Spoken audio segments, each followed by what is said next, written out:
Hey, Lord, checking in. Did your B-Day come up or is it coming? Is your B-Day coming up or is it coming? Happy belated birthday or happy soon-to-be birthday to you.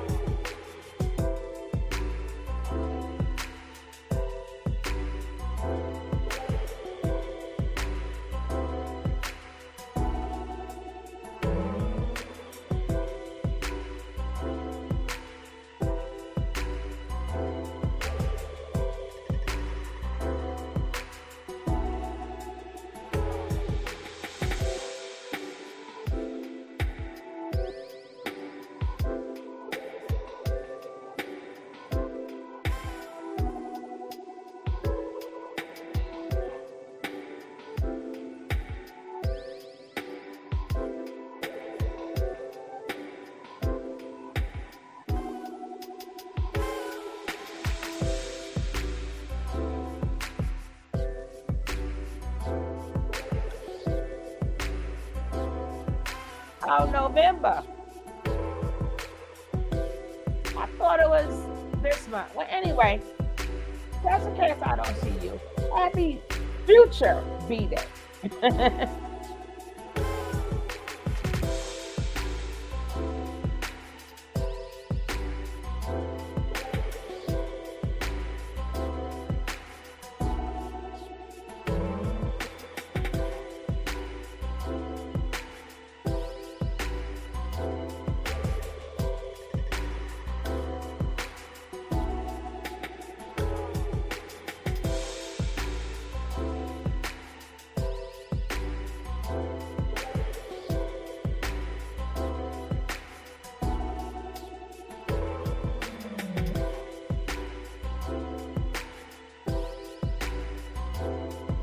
They say women are not the prize.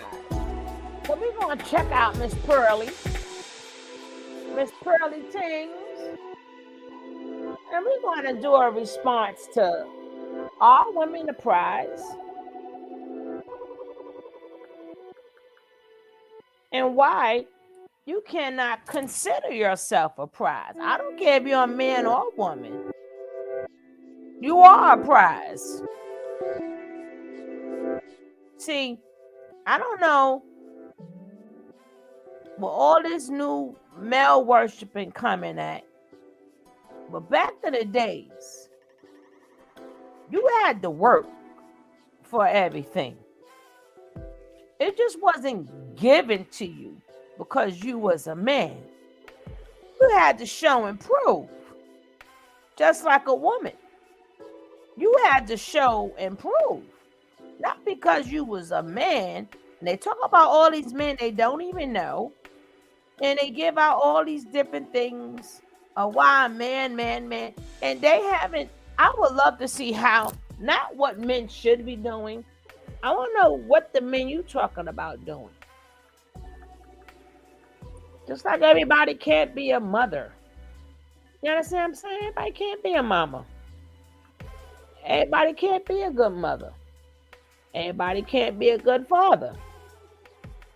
But I'm trying to figure out how, if what they say is true, about how it was done back in the days. I would like to know how it wasn't transferred to the next group, to the next group, to the next group. They be making up stuff. People just be making up stuff because it sound good. They make it up. That's what they do. They just be making up shit because it sound good. It's something to talk about. But we're going to start with Miss Pearly. Miss Pearly. And this would be an open panel too. So somebody want to come on up, they could come on up.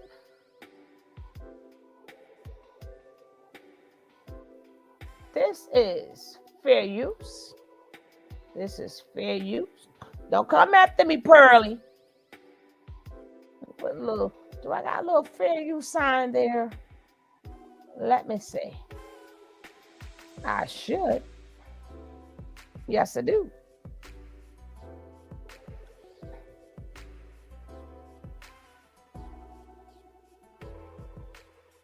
Let's check her out. Let's cut this music down. Because I want to know why we are not the prize. I would just like to know. How you going to have first men tell their daughters, you are the prize. Now they tell grown women, you are not the prize. See, that's the problem. Y'all men are confusing. Y'all men are very confusing. You tell your daughters, oh, you the queen. You're this, you're that. When you get grown, you're not the prize. You ain't ish. I am the prize.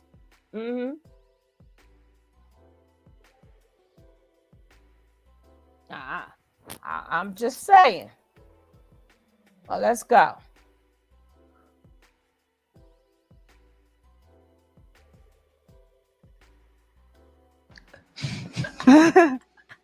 You asking the room? Yeah. So are men or women the prize? We got go around. All right, cool. Bet. Give me a sec. Oh, women are the DLT. prize. I said women the prize? Women are the prize. Okay. Wait, tell me why. Because they're the ones that we're going for. Well, me personally, I'm going for the woman, and I want to go for the woman that I believe is the right woman and someone who else many people would want. Okay, go ahead. No, men are the prize. We run society, we keep society going. I'm not saying women are.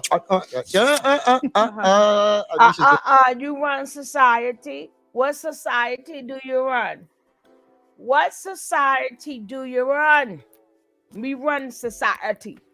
What society do you run? Please give me your portfolio of the society that you run that makes you the prize. I just want to know. I'm not saying that you're not, but you said men run society. Show me the society that you run. Gonna go. Men are the prize. Women are the prize. Okay, what do you think? Men or women? Who's the prize? The prize for okay, wait. Let me just. So, are men or women the prize? Yes. In what sense? Like in the world or in the dating game? In the dating game. Well, women. Okay. Women are the prize. What do you think? Last 50-50. You think like half women, half a man? Okay, fair enough. Go ahead. Men. Men are the prize. What do you think, Auntie? I think men. There's more women anyway. So I can win with the prize. There's so many of them running out around out there. It's got to be men. So, second question: do women date up or down? They up. Okay. Up when they can help it. Okay. Yeah. Do women date up or down? Date up. Yeah. I answer for me personally up. Up. I'm not Always down. up. Okay. They date down. They sleep up. Sleep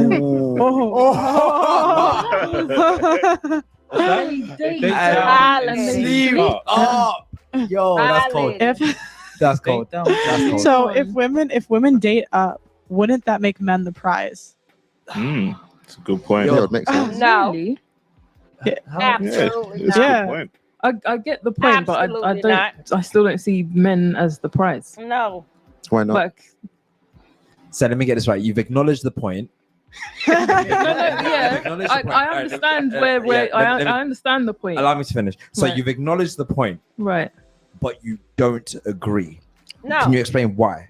I'm No, tell you why. you asked me who are the prize and relate. I'm still umming and ahhing about the question, about That's a the dumbass question anyway, like who's the prize, sort of, because then it's like the whole value thing and all that sort of stuff. So that No, and no. You're not going to tell me because women date up, men are the prize. You don't know what they.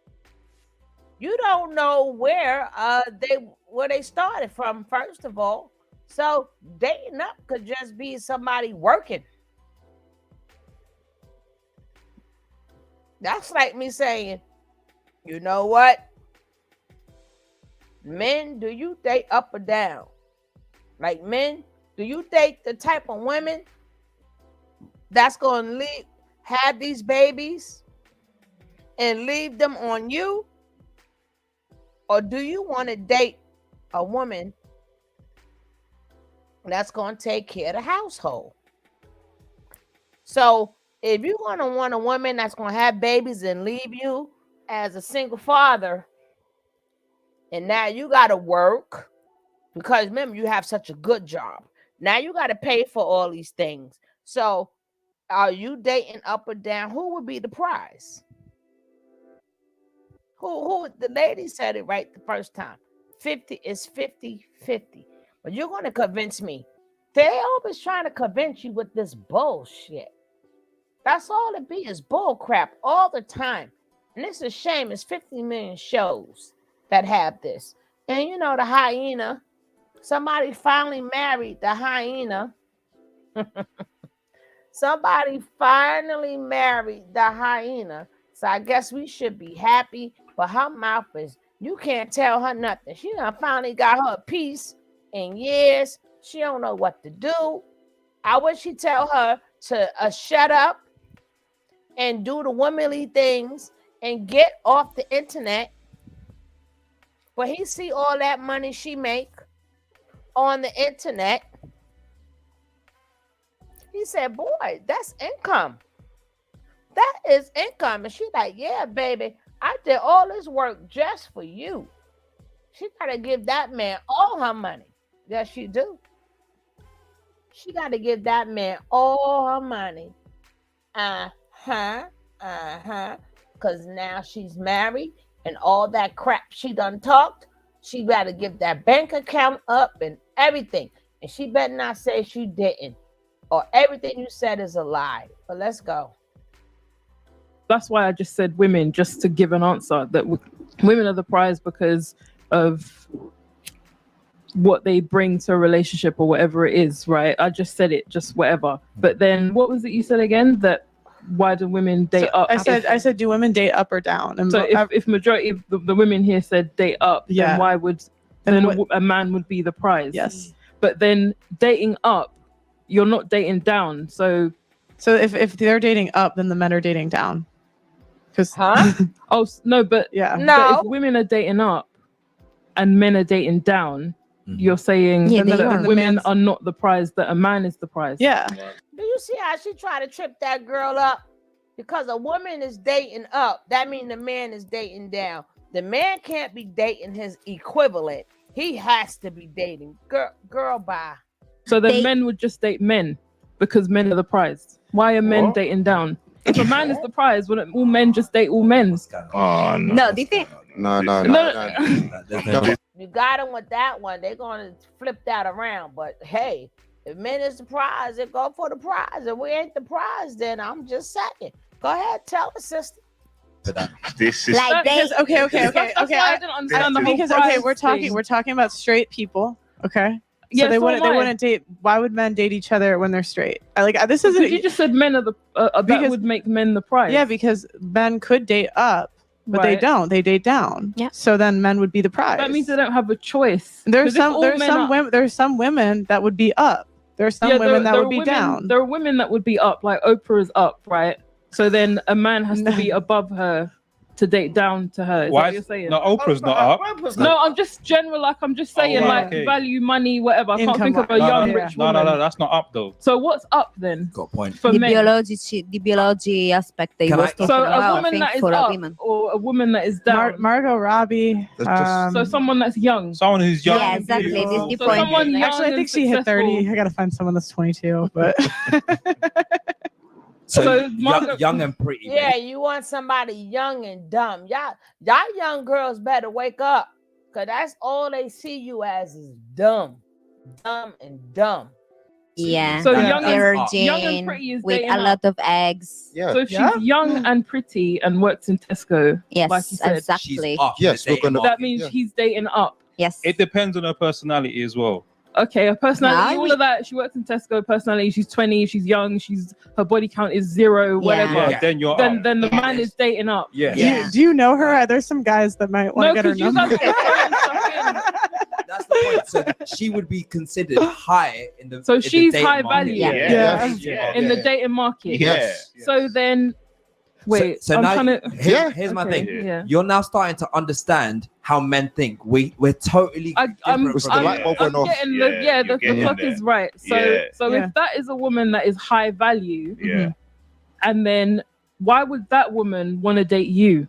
Wouldn't she want to date someone high value, someone up? Yeah. Yeah. Yeah, we say So women we they should are. be- man. That's Yes, what I'm the man. Women they are. We Right. Yeah. So then, wait. I see where you know what? I see where you're going with this because you're saying high value women go for high value men. Yes. You're saying there's What's there's an up? equality I am there. the Yeah. pop That's what star. I So then the low value What's up, man bro? who is trying to date up, she doesn't want you. Correct. no, I Correct. would say Correct. Yeah. You're so- absolutely yeah, correct. yeah, yeah. Yes. Men date Yes. down. That's why 1 in 3 men are virgins or haven't had sex in the past year because nobody wants them. So What? so Yeah. you're saying men are dating down. Yes. So by Yes. dating down, you're saying he's dating someone over 25, 30, whose No body eggs. count is up, whose eggs are cracked and scrambled. Yeah. I mean, guys will so put, that's he's dating down. guys will put up with more than men do. so like- he'll put up with Women, more women, and date women. Oh, down. sorry. Yeah. The guy will put up with more and date down Yes. because he doesn't yes. have a choice, but he'll still cheat on that woman. He still has a right to not be monogamous to her because her value is low. It depends. But you don't have a choice because the high value woman doesn't want you. So you're dating down. right, but a lot So of if high you're- value women die alone because That's not what I'm talking about. A lot of men die alone. Y'all make it seem like every man. Y'all be so. I'm sick of these people. I am sick of them. They swear for goodness that women are being but no, it's y'all men who are going out alone. Your kids don't want you. Your ex-women don't want you. Your family don't want to be around you unless you're a good man.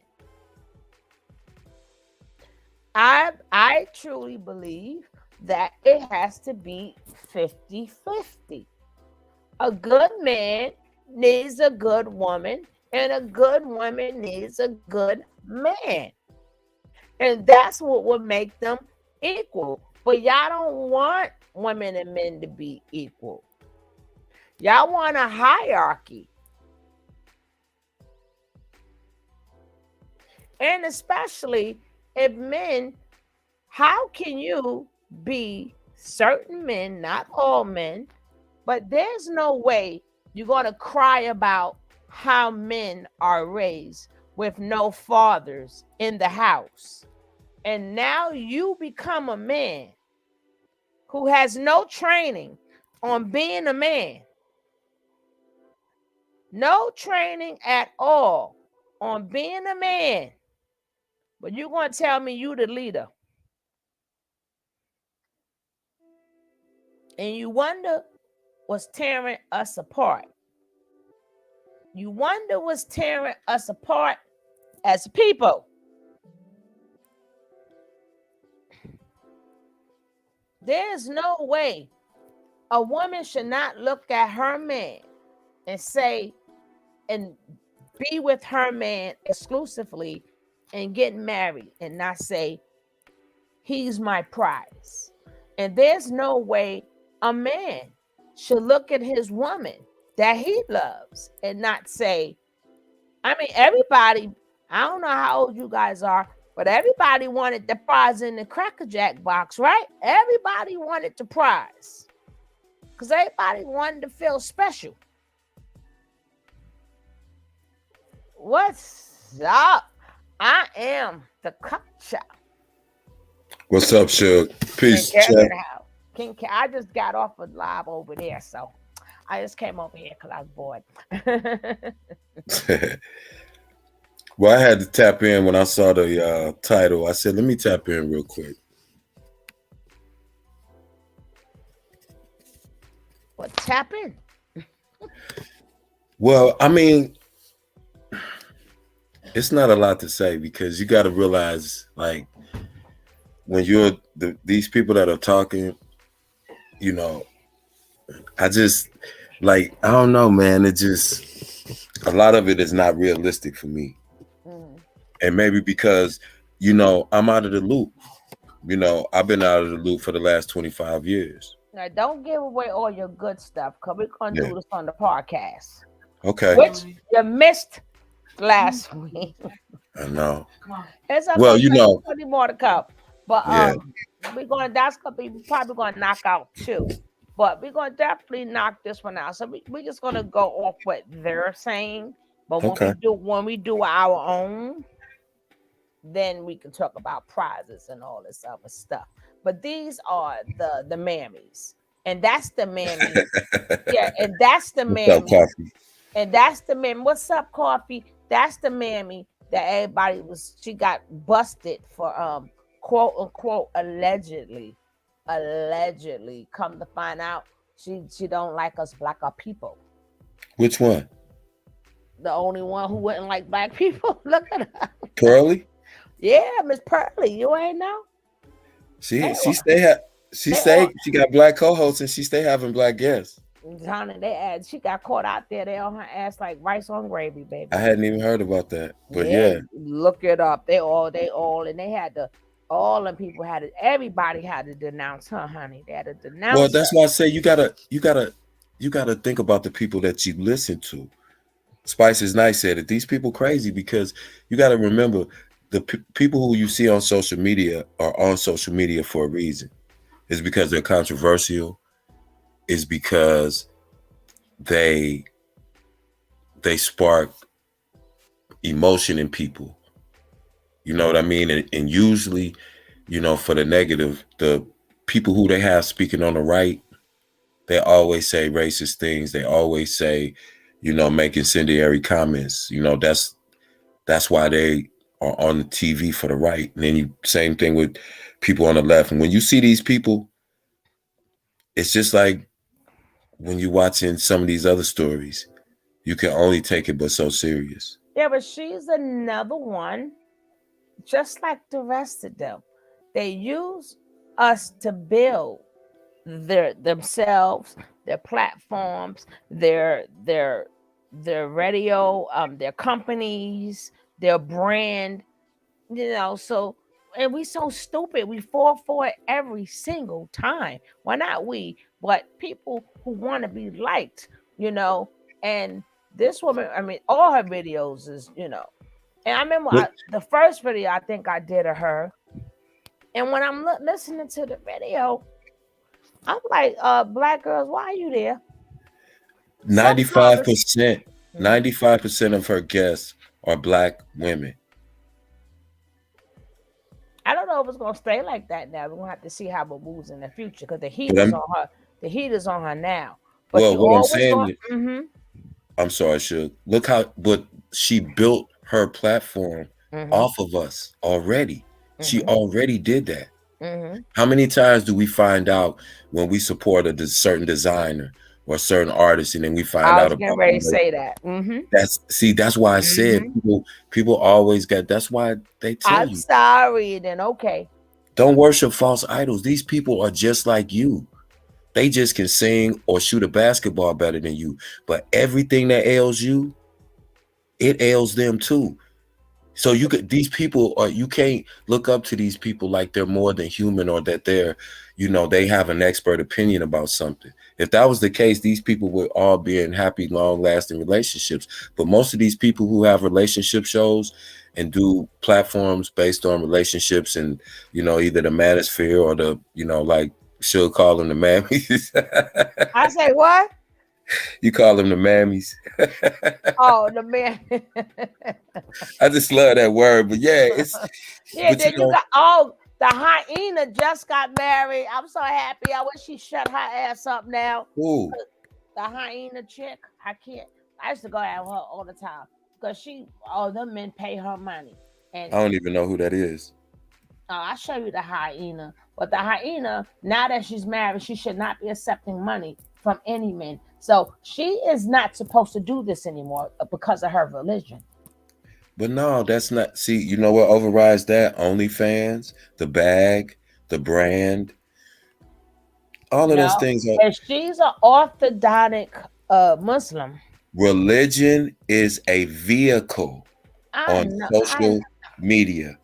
Yeah, but I'm saying though, I'm just saying he should shut sick of her mouth. Who raises the most? Shut her up. She finally got her peace in like 50 years. She finally got her peace. She finally got married. Hopefully he'll shut her up. Sick of her. Sick of her. Hey, Coffee. Hey, y'all. Hey, y'all. What's up, Coffee? What it does. But my thing is, you have men who have daughters. So you telling them 1 minute, you're the prize, like you're the queen, like you tell them all of these things. And now as men, oh no, what a man is a prize. It's like y'all confused. Y'all men have to make up your mind. Because if you ingrain that in your daughter's head, if you say for the men that's around their daughters and raising their daughters, these are the things that you tell your daughters. So now when they grow up feeling like that, now you got the men who was either deadbeats or nothing is now telling them different. Okay, well, see, that's the mistake. Who decided that women were the prize? Who decided that? I didn't get a vote, but I just want to know who decided. No, women are not it says women are not the prize. Right, but what I'm saying, like you said, men will raise their daughters telling them that, but then when they in real life and they're dealing with a woman, they don't treat her like the prize. But I'm just wondering why that is even a thing, why we made that a thing to even say, because women love to say that now. They done transferred it in all kind of metaphors. I'm the what you bring to the table, I am the table, blah, blah, blah, blah, blah. That's where it stems from. But how about this? How about this? The woman is not the prize. The man is not the prize. The relationship should be the prize, because ultimately, if you come together, that relationship will be so beautiful that it will radiate outward toward the rest of your life and whatever you're doing. That's the prize. So as long as both sides think that they're the prize, we still gonna be stuck where we at. We're gonna be having 2 single people holding a box with a pretty ribbon on it, and ain't nobody. Thing is, why can't both be the prize? That's the point. The relationship is the prize. Ain't that the point of everybody buying the Cracker Jack box? Because everybody wanted the prize. It was enough for everybody. Because right? they're in competition with one another. The Negroes in competition with their woman. The woman is in competition with a man. What in the devil is going on, y'all? That's the perfect extension of Jim Crow. Exactly. You divide the light skin and the dark skin, the good hair and nappy hair, the blah blah blah, the blah blah blah. The it's just and the wannabes. There you go. It's always, and they, as long as they see that plan is working, they don't have to do a single thing. We are doing it to ourselves. Yep. Good old divide and conquer. We will separate ourselves. They ain't separating us. We are separating ourselves in every possible way we can. Now, if you get surgery, which is dangerous and which is against everything that we should spiritually believe, if you get surgery and do something that unnatural, now you are a bad bitch. And now you make every other woman, what? A basic bitch. How does that, That's where we at with it. And we just accept it. Just the like thing- that woman she feels super justified sitting up there talking about and trying to explain in her beautiful British accent that women are the prize. Stop thinking that. How many men treat you like you're a prize? Let's just be realistic. So, in other words, if you know that this is the predominant thinking when you're out here in the dating field, that should make you that much more selective, but it doesn't. Because I mean, everyone had a I don't know if you came in the beginning, but she asked everyone, if you the prize, some men say yes. And then they thing is that the men are the prize, because if a woman is, this what they said, if a woman is dating up, and I'm like, first of all, you haven't established what is dating up means, because you don't know what she had. Maybe just a man having a job is dating up. Maybe he never had a job. But the point of the man dating a woman makes him the prize. And my thing is no, because what if that's the equivalent of me saying, well, you know what, I'm gonna have your babies, and you know what, I'm gone and leave you with your babies. And now I'm gone. So now, would I be a prize then? That's why it both have to go together. That's why relationships supposed to go together. And why I do these, so we can come together. I don't but my see, thing. Mm-hmm. that's why ego and this God complex comes in. Okay, so you're the prize allegedly, right? So why do I have to earn you, but you don't have to earn me? That automatically denotes the fact that you have greater value, although you bring less to the quote unquote table. Because as a man, in order to even be considered equal or her dating up, I have to be in a certain financial position. It's not required that a woman be in a certain financial position when she comes into a relationship. Now, based on that, again, I can never look at you as a prize when I No, add that more. mean no. When the way you're saying it and the way they're saying it, that means that the men are the prize, not the women. It's not the women that's saying that they are the prize. Right. It's the Okay. men that's letting them know. It's the men saying, I'm the prize. Right. But and where I was going with that, you're exactly right, is now when a man is in that position, you feel you can never be equal value to me in this relationship, because I, as the man bringing the finances to the relationship, will always have the upper hand. So when you have men that grow up and think that, then look what kind of situation you create when that man then tries to share space with a woman. You can never look at her as your equal, because you have always been trained to think that she can say she the prize, but you the prize because your bag is what's paying for everything. You keeping her pretty, y'all living in that nice house because of you. So you create a whole generation of men who think that even you can be on whatever level. Whoa. Go ahead. Let's finish now. Now, Okay. in order for these people is crazy. In order for that to take place, a woman have to be under 30. She could not have been touched. She must be fertile. That eliminates eliminates 75% of the women Okay, off the rip. I'm gonna rewind it back to that part for And you. then he Off woke the up. I forgot to tell you the qualifications. Yeah, and then he woke up. I heard it all, Shug, because I was actually your first like. But listen, Shug, I'm gonna be quiet because it's just interesting to hear people and how people really think, man. That's crazy. But I'm on mute. I'm listening.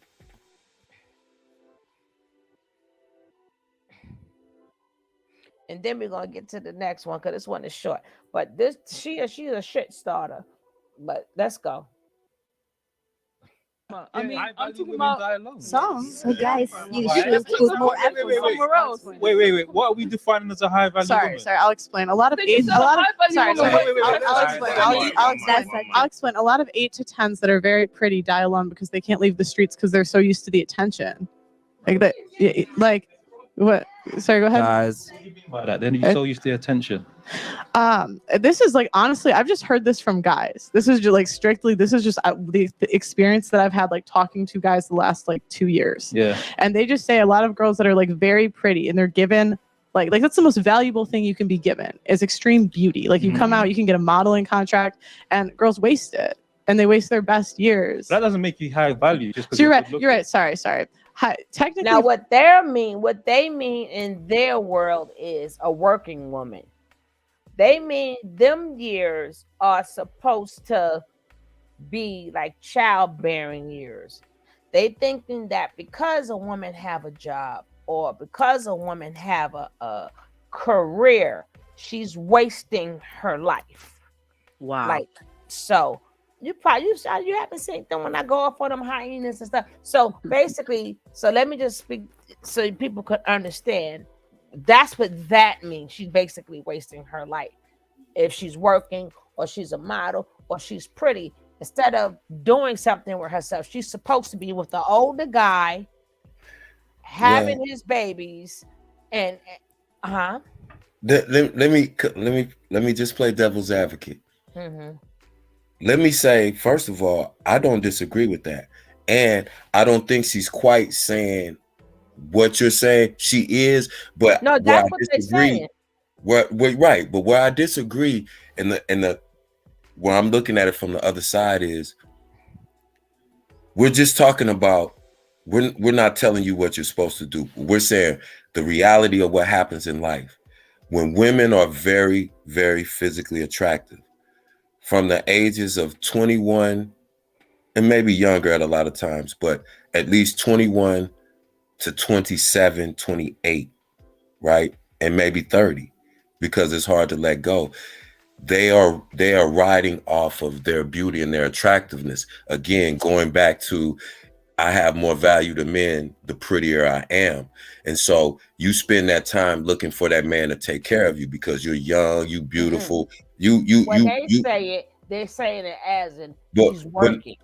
But what I'm saying is how they're saying it is. So when they spend those years doing that, by the time they get 30 and they're not attractive anymore, now with their value drops in the dating pool and they don't understand. But you got to make a decision. If you want to be a mother, then you can't spend all of your 20s trying to be a hot girl. No, okay. I'll let you finish hearing it. Then you can see what I'm saying. Okay.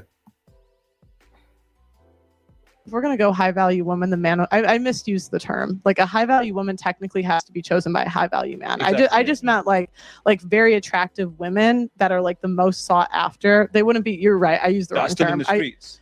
Yes, yeah. And I'm saying like a lot of like the most beautiful women die alone because they're so used to being like an 8 to 10 that that's their whole personality. They can't like they've never been bullied. But if you tell a girl she's not special, they freak out, which is weird. Most people aren't special. Go ahead. That would make you low value. Who? If you're beautiful but you don't have any other qualities, you're still in the streets, you're still a hoe, you're low value. Yeah. The equivalent would be a fucking a cryptocurrency. But you're not low value if you're dating game.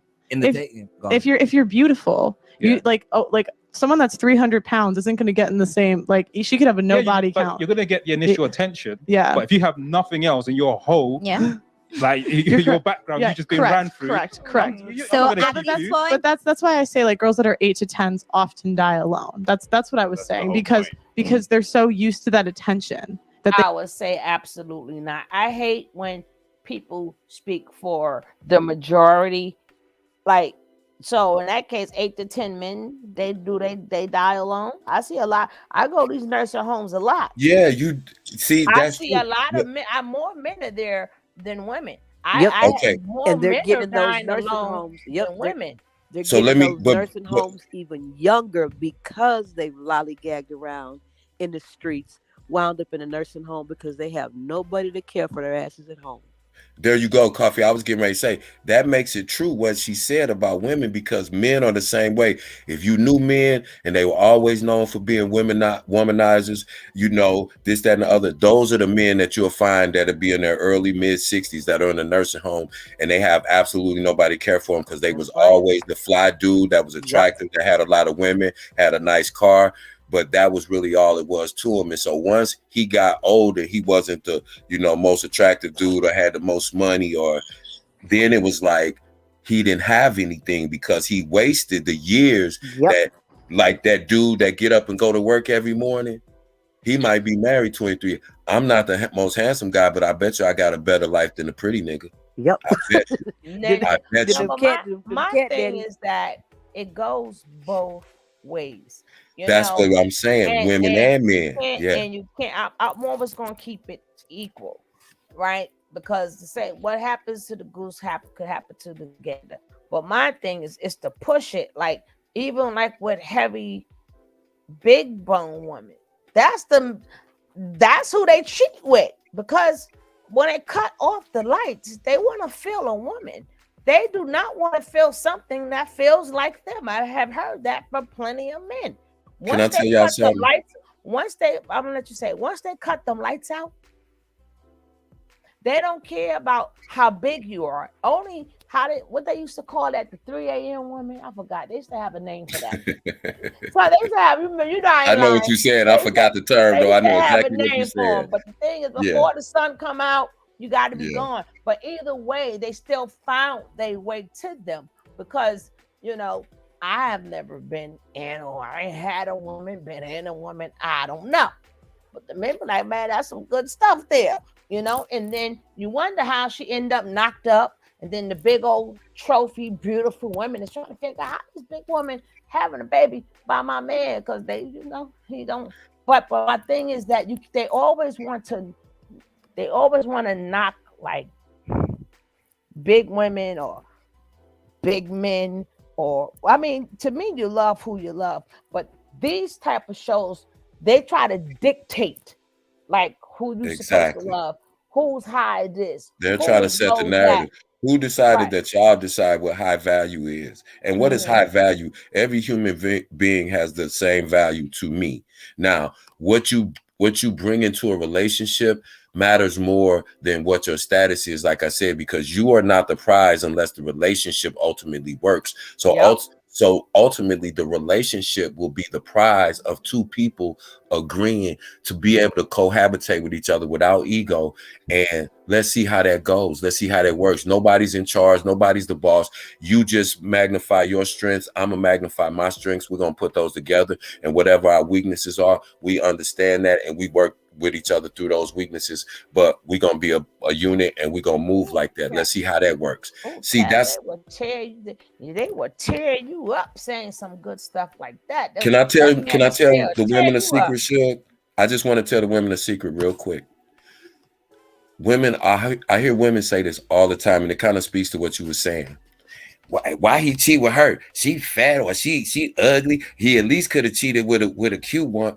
See, again, listen to the mentality. Listen to how the narrative has already been run to you. Now you're all and let me also tell you this, women.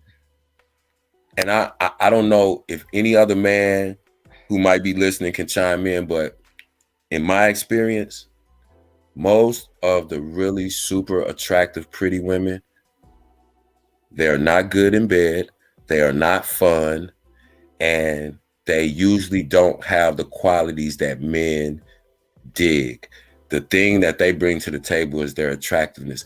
That's why women always say, oh, he cheated with an ugly girl. Yeah, because she was really fun. She knew how to kick it. She knew how to hang out with him and his friends. She knew how to conduct herself in many different situations. She wasn't always looking at herself. It wasn't always about her. But women don't even understand and realize that. Pretty women generally, and this just is a general blanket statement, but from my own personal experience, most of them are not those three things. They're not good in bed because they're worried about being too pretty. They're not fun because they don't know how to be anything except the center of attention. And so they're not usually well-rounded because they've been given so much attention and so much adulation because of their physical beauty that they didn't develop any other characteristic in themselves. And that's most of the very, very attractive women that I've ever run across in my life, ever. Do you know how many men never seen a woman without makeup? And that's how it used to be back in the days, but I guess it's coming back. The women will go to sleep with the makeup. They'll wake up right before the man get up, wash their face, put the makeup on, get back in the bed. By the time the man wake up, he sees the same face. That's how scared they are of their same face. You have a lot of women, and it's not just black women. A lot of Caucasian, they wear wigs too. People think because they have the length, but a lot of them have thin hair. So the we may be looking for the length. They're looking for the thickness because their hair is like really thin. So they get clip-ons and weaves and stuff too to give their hair that fullness, right? A lot of men be wanting to go. They like to joke about the black women like that, but that's for a lot of women. Men go to pull their hair, you can't touch the hair, So those are all real things. I'm telling you, women just be like, but you gotta understand, it's those little things. I want you to be able to pop up and throw your hair back in a ponytail, wash your face and brush your teeth, and we can get some. I love girls who are pretty without makeup. My wife don't wear makeup, but I've always been attracted to women who you can wear makeup, that's fine, it's cool. But I like a girl, and most men are like that. It's either or. It's fly sometimes. You jump up and throw on a t-shirt and some sweats or some little tight jeans and ain't really got no makeup and just got your hair up in a little ponytail and throw some lip gloss on and you still look good. You gotta, if every time you gotta have your edges laid down, you gotta have your shit tied up and wrapped, and because your hair is wrapped and we can't do nothing tonight, and you got your nails done and you doing everything all awkward because they're 6-inch nails. Men don't like that. That's for y'all. See, Kim, that's that grown man thinking you got going on. And women always try to say, that's not for us. We don't want our woman walking around with a big ass Louis Vuitton purse that looks like travel luggage. We don't want your nails super long to where we have to do things like push the buttons on your phone because you can't even dial them because that's how long your nails are without doing it with your knuckles. That's not for men. Ladies, that's for y'all to impress other women, to make them think y'all bad bitches all the time. We hate that, but y'all don't want to hear that from us. Y'all ignore that. Y'all don't. Y'all miss the fact that we can look at an Angel Reese playing basketball and say that's a gorgeous young lady. She's in basketball shorts and a jersey, but she's feminine. She's natural. She's still pretty. She's still attractive. She's well spoken. Then throw her in a dress and make her up. See, that's what men. We don't want a chick that takes 2 hours. They have to have their personal makeup artist and their stylist come to the house and put their makeup on, make sure they wig on straight later. That's not for us. Did you see how they dogged what's the gymnast name who just got married? Simone Biles. Because her hair sweated. Beautiful girl. I'm like, beautiful girl. I'm like, are y'all kidding me? Instead of people saying congratulations. No, they're mad because she married a white guy. That's what it is. No, she didn't marry no black. She married a football player. Oh, that's right. That's right. I'm sorry. They got on her at first because she was dating a white guy a couple years ago. My bad. Yeah, you're right. Y'all know what those kids did? They went right here downtown to City Hall. You know what they got mad because she went to they was like first they got mad they went to City Hall. Honey, they remember the other gymnasts, they got her too because and they talk about look at her hair. I'm like, wait a minute, black people mad because she sweat her. See, again, think about what they said. How many white women have you ever said, oh my God, did you see her hair? She didn't even have her hair permed. Why are we even that's our natural hair, but we hate our natural. But they'll say, oh, that bitch slayed if she got on a full wig down to her butt with everything fake from the eyelashes to eye contacts to a boob job to the BBL to every single thing on her is fake. But they'll hold her up to the world. But they want to talk about this girl because her hair looked like every one of them growing up. Did you forget that you grew up before there were weaves? Before you was able to wear them? Remember your hair sweated in gym and you got nappy at school, but you was still cute. What's so funny to me, Kev, is the kind of bread Simone and that young man have. She can do whatever she wants to do She to can her do that. daggone hair. Listen. Ain't nobody got time for that foolishness. That's what makes it. First of all, she didn't even have to respond to that. She's got enough money that she could do her hair better than everybody who criticized her. That's poor people thinking. Yeah. But she doesn't have to. That's what I loved about it. If she want her hair to sweat and be nappy and just have it in a ponytail, that doesn't take away that smile. That doesn't take away that beautiful chocolate smooth skin. No, but she had to. It's sad that she had to respond, and she was like, "You know how hot it is out here, but it's just, the edges or whatever." But it's like everything that we do, like for certain women, I'm like this. I'm not with all this femininity stuff anyway, because every woman is not meant to be a debutante. Some women are physical. Some women like to play ball. Serena Williams' edges ain't never sweated. We love Serena Williams. We love Venus. They used to get on them like it wasn't nothing. But you hear what I'm saying? Who love them? Men love those women. Just like it ain't one man that's criticizing Simone Biles. You know who talking about her hair being nappy? All women. Supposed these Black Power sisters, these feminists. Poor women.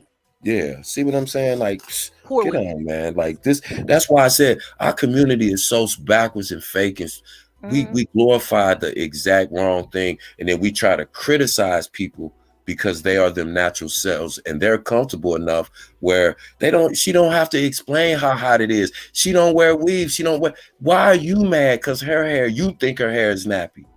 Why are you that mad that you want to come on social media and criticize her? Look at yourself for wanting to do that. And then you talk about positive Black image for young Black girls. If y'all don't shut y'all confused ass up. It's not a man on here saying nothing about her hair. It's all women. That's crazy. Child, I smiled so hard. Them children spent damn near $0 and got married and went on about their day. They're just like this network. They don't care. They don't like care. Me. I have been every size, everything, you name it, I have been it, right? That's why I could be able to fit in any world I choose to fit in, right?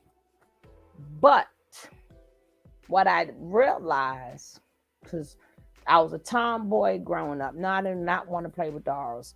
And then most of the girls that was growing up, we was all outside playing together. So that's when they talk about all this feminine stuff. No, that was more like for the middle class. Not saying that some girls didn't stay home and play with Barbies, but it was very few, because on them hot days, you wanted to get outside. Nobody wanted to be in the house having no teacup parties and stuff. You wanted to get out there. So girls and boys played together. So, and I'm like, depending on where you was brought up and where you live, it's like, it's a time, you want to be feminine, but I'm like, you're feminine because you're a woman regardless. It's your womanhood. It's not what you look like. See, women don't listen to men when we try to tell you what we want. That's why I said pretty girls are not fun, because we can't go to Six Flags and go in the water park because you don't want to get your weave wet. Simone Biles gonna go on there. Serena gonna go on that ride. It's a couple of girls. So those are the girls. That's why I said cute girls are not fun. They're just not, because when your focus is beauty, that takes everything. No man wants to walk around a mall. No man wants to take you nowhere and show you off. We want to be doing things sometimes that we want to do. We want to be active. We might want to go out in the park and just go out in the park and kick it. Or you don't want to do that because you don't want to get bit by mosquitoes, and you don't want, and it's hot, and you don't want your hair to sweat. You just want to sit around and talk about other women. But, as I was saying, is that I have been, you name it, I have been it, right? And I knew for a fact that I knew how to get dressed to the T, and I know how to put on my sweatpants. I have been every size. There has been small. I have not been big, but I've been big. But whatever they're talking about, I can have an argument about it because first of all, a lot of them women who they're making feminine in this sector, they're making them all mammies. But 1 minute you telling us that y'all have the logic, we don't. Y'all have the brains, we don't. Like everything y'all have, we was not born with. I have to go, when I go meet my maker, I'm gonna have to ask God about this. I'm like, what happened to my brains, God? I thought you gave me brains. You said you did, but the men told me that you didn't. But a lot of them are very unhappy, this women, because now you have listened to these stupid fools. I'm like, a man is not supposed to be catered to, first of all. A man is supposed to be loved and respect, not catered to. Because God forbid something happened to your wife, what are you going to do? And vice versa for a woman. You're not supposed to fully take care of a woman. God forbid something happened to you, what is she going to do? She only going to live off your money but for so long. But even with the money there, she's still going to have to do things that a man would do in a house or learn how to do it. And if you keep paying to get these things done, money going to go really quick. And I think a lot of these people front, like when they say high value, they thinking they're like basketball players and football. No, you're not in that lane. A lot of these men so soft and moist, sugar, they won't even cut their own grass. They won't even cut their own yard, man. But you know what? It's pitiful. Hold up. I'm soft and moist. I'm sorry though. But my thing is, you love who you love. Like me, I've never been a person that, oh boy, you got to be a manly man and you got to do this and do that, which they should do. But my thing is, damn it, give it to me, I'll do it. I mean, I'm just that type of person. If we work together, whatever you could do, you do, and whatever I do, we put it together. So if you can't do that, then I know how to do it. See, I've never been like, that's just how maybe that's why I have had nothing but long relationships till they get on my nerves and bye. But what I'm saying was, it was really long, but it was really long because I've never sat there, well, a man is supposed to do this. Hey, baby, you know what I'm saying? I got that. It's just like majority of the men I had, they all cooked. They all was chefs. So it's not like the world, but I'm saying they don't even give you a chance. They don't even tell people how to appreciate each other, appreciate what you can do and stuff like that. My bad, Miss Deanna. She said she's a pretty girl and she is fun. That's right. That's not all pretty girls. The ones who are vain, the ones who are super vain about their beauty. But Silk, again, I just want women to pay attention. Like Coffee was kind of touching on something, and correct me if I'm wrong where I'm going, but she's right.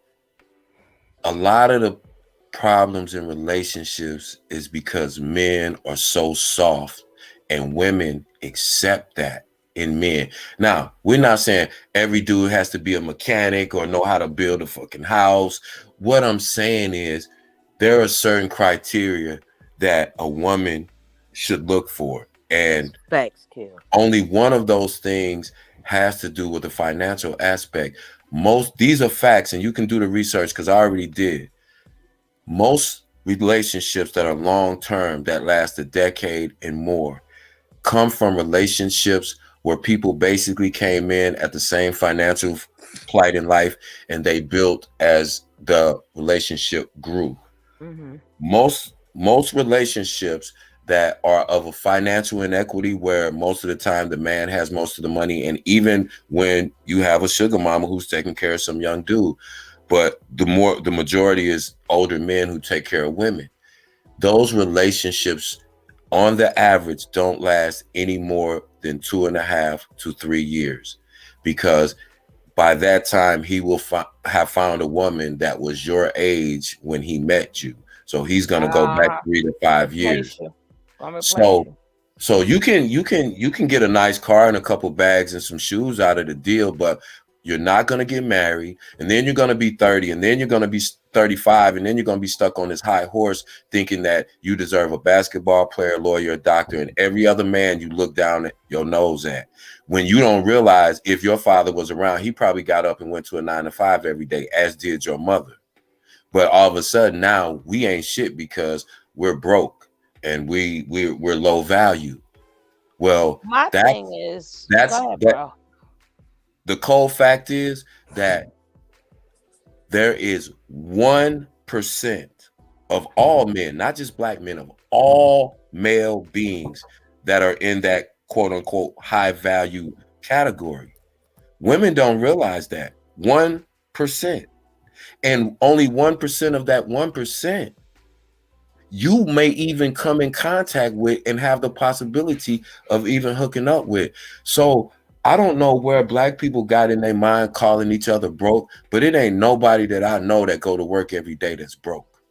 People that don't have a job are broke. People who sit on social media and beg all day are broke.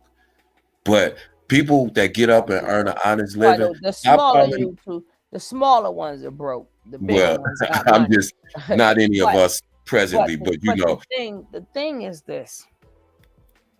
First of all, you know, mothers always told the kids, you know, find a man who could take care of you, and you know, and then the men always told the younger boys, make sure you could take care of women.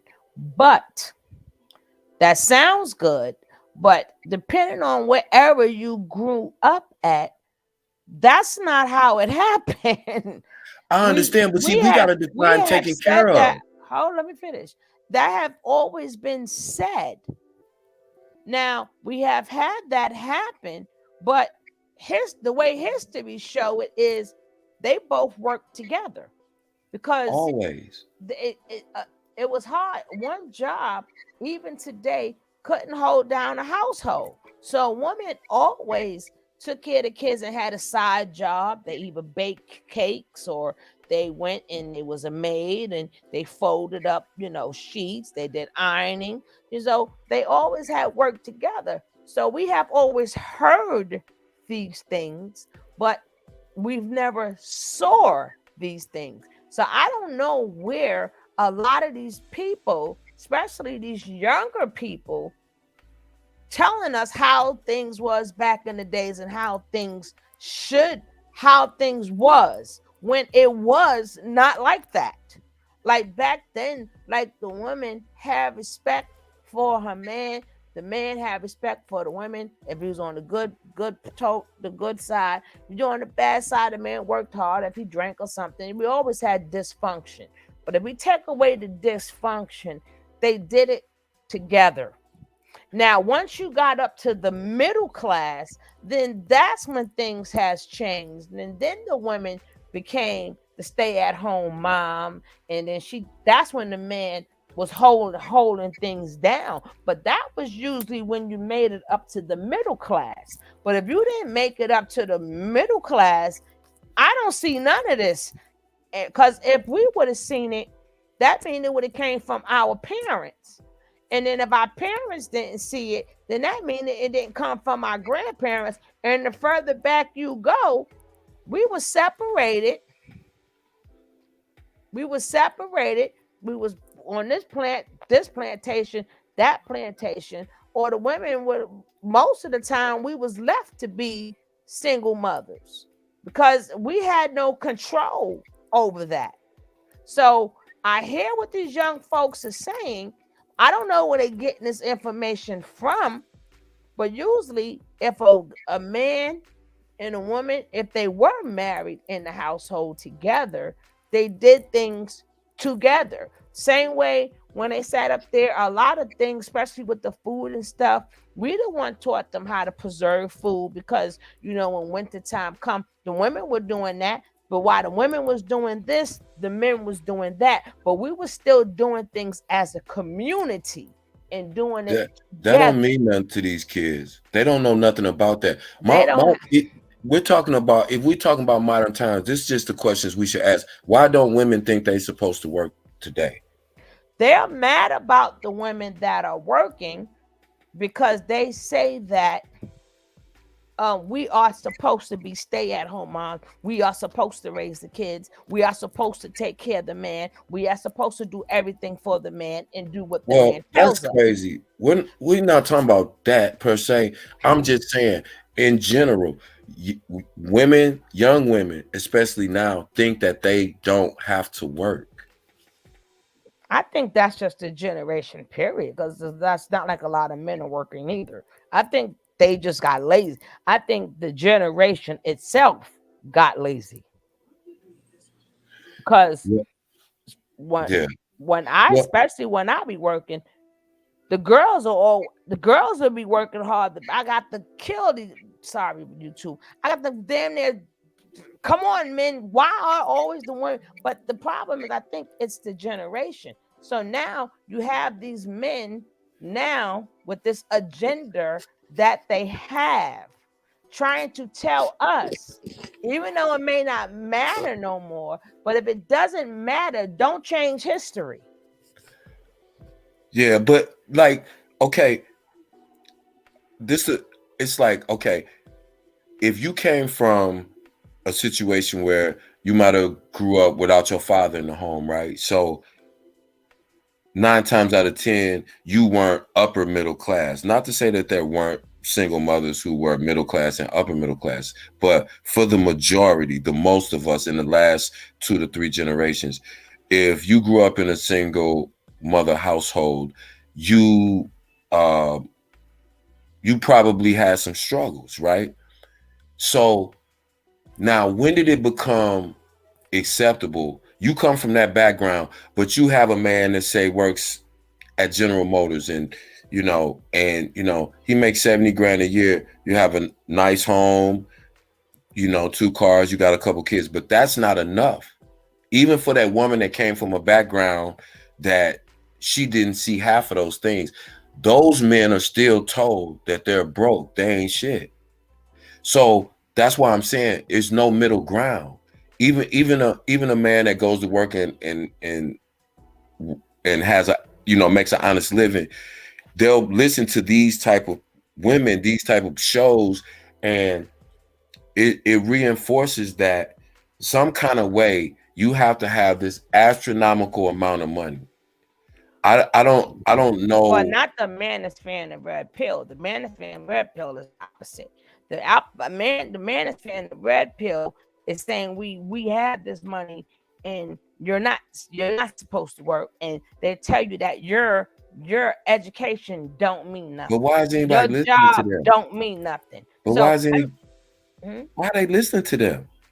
Why are women? What? That's the $1 million question. But see, the thing is, because that's who listens to them. But see, the thing is, when we now have to form the middle ground. That's why I always do my response on these things, because they need to hear a different point of view where there is a middle ground. Because we can't stop them from doing them, but now we the ones have to promote like the middle ground where people who does have regular jobs get looked at. Like women who does have an education get looked at. I don't believe a woman should be penalized because she has a brain, and I don't believe a man should be penalized because, first of all, ain't but so many men. Like you said, it's only like 1%, and then ain't all of these high value men. All of y'all I'm sorry, all of y'all not high value men. No, the only reason why a lot of these men, some of them, became high value because y'all paying them off this thing. I've seen Kevin Samuels. I've seen them pills. I've seen the leading attorney. Them men, unlike this small sector, they get $25, $100. They happy. They get 500 here, 500 there. Them men, these broke men, because they're saying the things how they feel. But I went through a lot of their profile. Like, Sugar, who is sending these folks money? I was getting ready to tell you. You gotta go check these. I was getting ready to tell you. check out the lead. I don't even the lead attorney. Kevin Yeah, Samuels is the not lead here no attorney. more. Yeah, But if the you lead check attorney. out the old Kevin Samuels, he still got his videos up there. Watch that one. So the only reason why they became, as they would call themselves, high value is because of they're saying the things that other men who like men want to hear. They speak up on it. They was called it. Oh, these are the Godfathers. Yeah. Or Let me what's take- his name? Modern something. That young boy blew up out of nowhere. O'Shea blew up out of nowhere. But everything is like about disrespecting the women and how we gonna be old. Like I'm like all alone. I'm like sometimes who said if we did have them ages when we was young, and if a lot of us didn't blow it, a lot of us didn't want it, and a lot of us is older and we good. It ain't we blew it, but stop trying to force women that you're gonna be old alone. No, we not. I have a very low tolerance for the like for real. It's a whole lot of stuff I miss because that kind of job I don't have time for. Because see, you'll get cussed. I'll cuss you. don't talk to me like that. Can I tell you? Can I tell you and the these whole? mammies agree with it, but go ahead. This is the whole trick to it. Pay attention, ladies. Let me tell y'all. I'm finna give y'all some of this. I'm dry snitching, but listen. This is the whole. This is the whole hook. So, men came to realize that it's a certain demographic of women. Again, we going all spinning the block, going all the way back to the original address. They understand that it's a demographic of young women out there that don't want to work. And they know that in this social media age, in different ways, such as anything from Backpage to OnlyFans to, these sugar babies, they can exploit certain women that want to exploit their beauty. So what they try to do is they leverage that pressure against women that go to work, that are career women, right? And say that, hey, if you don't choose me and accept my rules, guess what? I can pay for this young 22, 23-year-old chick, even if I'm 55. Exactly. And that's your choice. See, they don't care. They know they're not going to marry none of these young chicks that they take care of and trick off money to, but they try to leverage that against you women. Ding, ding, ding. Y'all better listen to me again. They think as a man, the most significant power that you can have over a woman is not your physical strength. It's your financial resources. Child, please. No, I'm just saying to the women, this is what they know. They can exploit half of the female population with the fact that they have money. Yep. They use those half of the women that they exploit to pressure the women that they really want to be with, to make them. But we really laughing at them in the background because exactly the smart ones, if you have figured it out. That's why I said you look at Tate. Tate's whole thing is built off that. What is he in jail for? For having a whole entire stable of women who are making money for him. That's called tech pimping. So he realizes that now all of these girls are going to be in competition, because if they want to be next to the millionaire, in air quotes, then they're considered a high value chick. So now again, Tate doesn't want to be with any of them women, but he wants the women that he really wants to be with to accept his deluded, misogynistic ideal of what a man's role and a woman's role is supposed to be in a relationship. But the sad part about that is, to me, that's a double-edged sword, because not only are you using women, you're using the desperate men, because that's who they getting them. No, I have seen. I think I showed it. Where these men were selling their houses.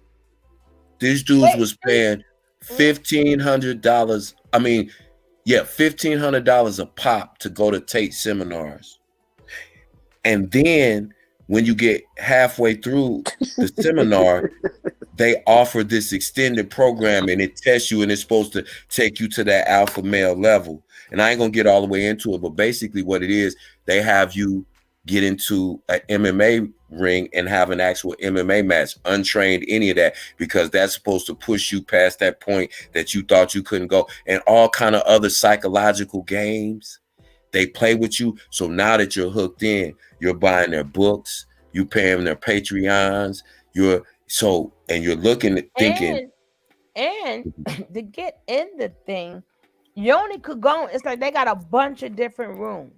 It's not like you have access to each room. You get the one you pick and call it a university. yeah. They play. It's just like these cults. They'll draw you in with something that sounds good, and then by the time you realize all of the bullshit that's involved with it, you didn't already bought in. Once they get your money, it's a wrap, and that's what it is. They're not gonna have no lifelong customers, but they know it's a demographic of young men out there that feel disrespected by women, that feel unappreciated, that feel overlooked by women. Just like it's that same segment of women that are overlooked by men, and they totally justify. I'll be the first one to say it. No, it's a lot of beautiful women out there that's going to work every day, and they get called basic. They get called straight basic by women who don't even have the, in my opinion, the moral standing to call them basic. Just because you was able to get a man to trick off some money to you so that you could get a BBL, now you're a bad B and she's basic. It don't even have nothing to do with your looks. You just feel if she doesn't have a BBL and she don't have a sugar daddy, she's basic and you're a bad bitch. That's crazy. But see, that's how these different, that's how the, as she'll call them, the mammies, that's how they leverage their, to get their agenda. And that's how the manosphere, see, and so it's they like use the woman, like they use the women to talk for them. Yeah. And them the man. They don't have to say it. Right. They and don't I'm like, right. And then I'm like, you want to fit in so bad. Just like I can't believe the hyena got married. She finally got chosen with her hyena ass. I'm like, gosh, she finally got some in 50 million years. Could he shut her ass up, please? But nope, she came out with a video today. But let's see what this chick got to say right here. Men are focusing on money, not females. Females are not the prize. I'm telling you, that's matter of fact, you just go up and down 50 million videos telling us that we're not the prize. I am the damn prize. I'm sorry. And any man I get, he's the damn prize too. Because I'm not going to pick somebody that's not a prize. We both the damn prize, and we're going to shine. Well, let's go. Highly respected, highly regarded, successful men. And the way that we are going about obtaining those type of men is ass backwards. How you sitting is ass backwards. How you going to start a show off with your damn legs open, girl? You don't know how to sit with a corset. Shouldn't that leg be behind that foot? In it? At the least, just close them. Okay. They be starting with me, Kev. Ain't he sure? She start off yelling and look. Okay. Woosah.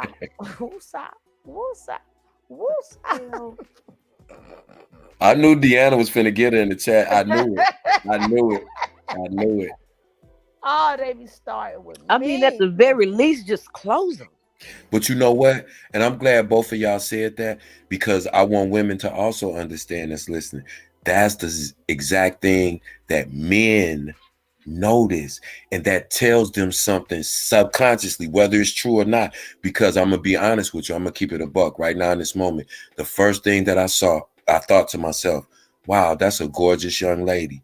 Why is she sitting with her legs? Because that's part of the appeal. She's gonna make men listen to her because of the way she looks and the way she sits. See, it's all. I'm gonna go on mute. But yeah. I'm glad y'all. I got it. She started first. I'm sorry. First, you starting off telling us about the men. Look at you. and hollering and carrying on. Looking like a man. Look all the damn muscles and stuff. And without even hearing it, I can tell you right now, she's speaking for the men. She's gonna have 5,000 men in her chat saying, "Yep, that's wifey material. Wife her right now. She go to the front of the line for heaven." Watch, I bet you. And I don't even know what she gonna say, but I'm on mute. Yeah, look at her They body get passed. They get passed around. Sorry. She know how to get the men watching. That's the thing. No, I they bet get you that she money. speak for men. They get that money, but they get passed around. Greetings. Passed around Sally. Hey, D. Greetings. I was getting ready to say, when I saw that and the way she's sitting, and these are things I see on TV shows, movies, when a woman starts off just like that, and look where the microphone is at.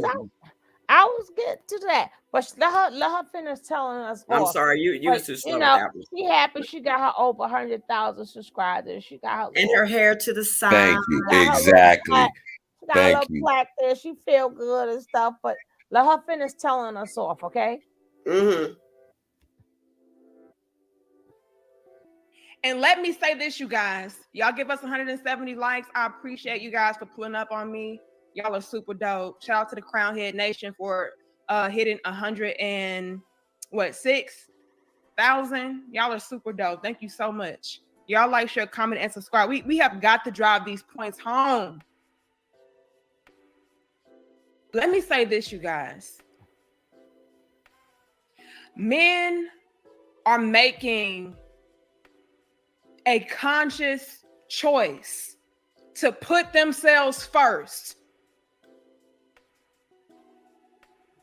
Let me repeat that for these females that are out here feeling like they are the prize, feeling like they are the ones that she got the nerve to be married with her legs like that. But let's go. The man should be risking it all for. Let me tell y'all what's going on out here in these streets for real. Tell us, girl. Men are making the conscious choice to put themselves first, just like y'all females have been doing. So they don't have time for the conflict. Put yourselves first for a long time. Wait, you gotta let me know so I can mute it. Oh, sorry. She finna tell you her for something. Now. Oh God. I'm sitting here with bated breath waiting to hear this foolishness. Confrontational BS. They don't have time for the back and forth. They are ready and willing to walk away from the wife, kids, picket fences, dogs, whatever, marriage, the whole 9 yards. They are ready and willing to walk away from those things if a female is not going to get on his program. There's no more negotiations. Ding, ding, ding, Who ding, says ding. you can't go for bold? What's the program? I hear you, coffee. Oh, she gonna tell you, Deanna. Just wait. Okay, so I need a coffee break real quick. To his respect. If a man is taking care of everything, he runs it. Period. Girl, what? But y'all delusional females of today, and again, ladies, if this does not apply to you, let it fly from you, sis. I'm tired of y'all coming at me. Are you always trying to come at women? You try to tear down women. You bash women. If it doesn't apply, I'm not fucking talking to you. She look mighty masculine to me. You That's see how she keeps women don't talk moving like her that body now. back and forth with that microphone. Y'all, this right here. You want us to be females and stuff. You This start is out a- with the legs open, you clapping your hands, stomping your feet, cursing. I was like, you ready to throw that out? I'm confused. She keeps squeezing her legs. Notice how she's squeezing her legs with the microphone. She's doing too much activity with that microphone. Shut be quiet, Kev. Now I'm just gonna tell y'all. Confused.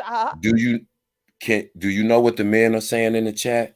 They loving it. It's seduction. Thank you. Oh, no, I'm they going sending- back they on sending- mute. they sending that I'm money. going Doing back a on mute. seductive You move. see how the game go? They You sending see how the that game money. go? They sending I'm that on money. mute. Matter of fact, Yeah. I'm gonna do somebody else. I'm gonna do somebody else dogging y'all women out because I'm gonna change my whole niche all up. I'm gonna say y'all women are terrible. Mammy Shuggs. I've done that move Watch before. my Mammy, watch my It's money a run up. seductive move. I'm I'm gonna call you Mammy Shuggs. That is a terrible name to have. Coffee and wine. That is disrespectful That to is- the mankind. That is awful. And Deanna, Ma'am. that is disrespectful. Not to make 2 cups of coffee You know- for your man son. Hey, You don't can smell I- like roses, damn it. Dog it. Can No, I- no. Listen. I went on this website, right, since Cal was talking about him. And it was on a Facebook dating site. So I didn't know how to do it. And this girl showed me how to do it. And here I'm sitting here. Some dude texts me, I want to talk to you. Okay. Wait a minute. How you going to talk to me? Because I'm not giving you my number. So how you going to talk to me? He said, I think you're beautiful. Yeah, I know that. Yeah, I sure do. What else? You're just beautiful. You're so beautiful. I said, okay, you're dumb. I can't talk to you. What you was getting ready to say, Kat? That you probably trying to get your money. But go ahead, Kat. I'm gonna say this one thing, and I told you I don't never make nothing up a cap. My wife's sitting here right next to me. I was getting ready to say, babe, what you think? Because she's been listening to the conversation in the background. And you know what she said before I even said that? I was getting ready to ask her. She said, I'm gonna be quiet. I ain't got nothing to say. I'm just over here married. Hello, we getting ready to separate. Minding my married ass business. I'm over here married. You know what I'm saying? Excuse us. Through us. Okay.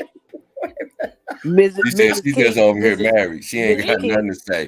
See, that's the difference. That's the difference. Miss Cockalegs. Miss Talk. Cockalegs is married too. You know, that's a nice little rock on Miss Cockalegs right there. With Miss King Kim But- said she was but- minding her married ass business. But look how But- she's but- squeezed. But notice that. But here's the difference. Here's the difference. Yes, she's married, but listen to what she said, and it tells you who she's married to. She said, "Ladies, A clown." She said, no. A quote unquote high value man. Listen to her words. See, I dig in. She said, ladies, if your man is taking care of everything, basically sit your ass down and shut TF up. No, that's a negative for me. No, but that's why she's married, because she is one of those ladies who has come to say, if I get a high value man and he takes care of everything, that's the life I want. So I'm going to sit down and shut my ass up and go with his program. And if you don't, that's why she said, ladies, if it don't apply, let it fly, because she's understanding her audience. She's going to have men supporting her to the hilt, saying, y'all better listen to her. I'm gonna get me a ring too. Yes, Daddy. I'm getting me a ring. I'm like, yes, Daddy. Yeah, I know, right? Yes, Daddy. Yes, Daddy. Whatever would you like? Whatever would you like? Whatever I'm forever single. No. Exactly. Let me put my apron on. But you understand. But what y'all have to understand is the reason it's a lane for those type of men, because there are women that will agree to that. And so as long as men know that all they have to do to get a woman is money, then that man is psychologically, he's going to become undateable, because he going to feel like if he can control a pretty woman with his money, you better not say nothing. And you better sit your ass at home talking about going to work. You better have my babies. You better have my. This is what we create when we have women that will accept men to say, listen, you can be my trained dog for what price? And women will go, earth. Whatever their price is. Now, don't get me wrong now. I'm just saying, am I lying? Stop me when I tell a lie, y'all. I mean, don't get me wrong now. I don't have a problem with the man. Hey, Charles, I don't have a problem with the man driving, because believe me, I like to sit back with my feet up. I don't have a problem with that. Girl, but I also has to know that sometimes, baby, you fucking up. I think I better take this will, and it's okay. Yep, and it's okay. But some men they want you to crash with their ass because it's what. No, I'm not crashing with you. No. So if you want to leave, you're gonna have to just leave. But we're not crashing together. Because see, for me, it is a requirement that my man leave. That's just me. Yep. It is a requirement that he leaves. I also, even if I do work, I'm not paying bills in our house. That's just me. That's our change. I was raised that way. It doesn't work for everybody, but it worked out for me. You know what I mean? It's just some shit I'm just not doing. Period. But this junk right here, this is and you know what? There's nothing wrong with your frame of thinking, Coffee, because listen, this is most men. This is not all men, but this is a lot of men who are decent dudes. Like, I'm not rich by any stretch of the imagination, but it makes me feel good that I can pay all my bills in my house, and whatever money my wife makes in her business, she can put in her pocket. That's what I'm saying, bro. Right? I couldn't do that. But listen, we have to stop making men feel bad who can't do that. If they are honestly working hard, they might not have the highest paying job, but they are paying bills. They're paying the majority of the bills, and they're just trying to make your life as a woman easier. You have to respect that man, because like Shug said, everybody is not on the same level. And you got to understand. When that's going on, Kevin, you're a team. It don't matter if he don't have a bunch of money, because y'all gonna work that thing out on Saturday. Let me get this cleared up before it's any messed up. My age bracket, you better know how to take care of yourself. No, I'm not building with nobody at my age bracket. At my age bracket, you ain't got your 100%. He ain't did nothing with his life. Right, then you ain't never gonna make that. You ain't never gonna make that demo. Yeah, if he's not established, you say he ain't gonna never make that demo. He's still recording on this tape. No, not gonna. Some of them think at 45 and 50, like I'm in the studio. I'm like, no. I'm just saying, but you 45. No, sorry. Yeah, I'm not riding or dying with nobody at my age. I'm not. Exactly. Right. You see how there's a compromise in between. See, like Coffee was saying, we're not rich people, but again, there's a blessing that she's in a position where she works and she can pay bills, but her husband takes pride in the fact that, hey, I take care of my wife, I take care of my family. I take pride in that. I take pride in that. I love the fact that if we go eat, my wife don't have to reach in her purse. If we go to the store, she don't have to reach in her purse. If she leave out the house, I ask her if she got some money. Everybody can't do that, but if you got a guy that go to work and he bring his check home and he makes sure that the bills are paid and he makes sure that y'all go out and once a week, once every other week, or he does the things that he could do, make sure your kids are taken care of. And come on, you gotta respect that, because it's hard right now. That's the house I grew up in, and that's the house I built for myself. It don't work for everybody. Especially. But you know what? That goes to show you that but they don't promote. We just promoted that whatever floats your boat, it's okay. But they don't promote. They promote this. Like me, I can't do that. I cannot have nobody take care of me. I just can't. It's just not in me. They promote everybody has to be high value. I can't do it. It's like I get that too, Sugar. I have to put in something. This is the thing with a man. He's gonna know that you can and you will and you're willing to provide, but y'all got to provide. But I gotta add something.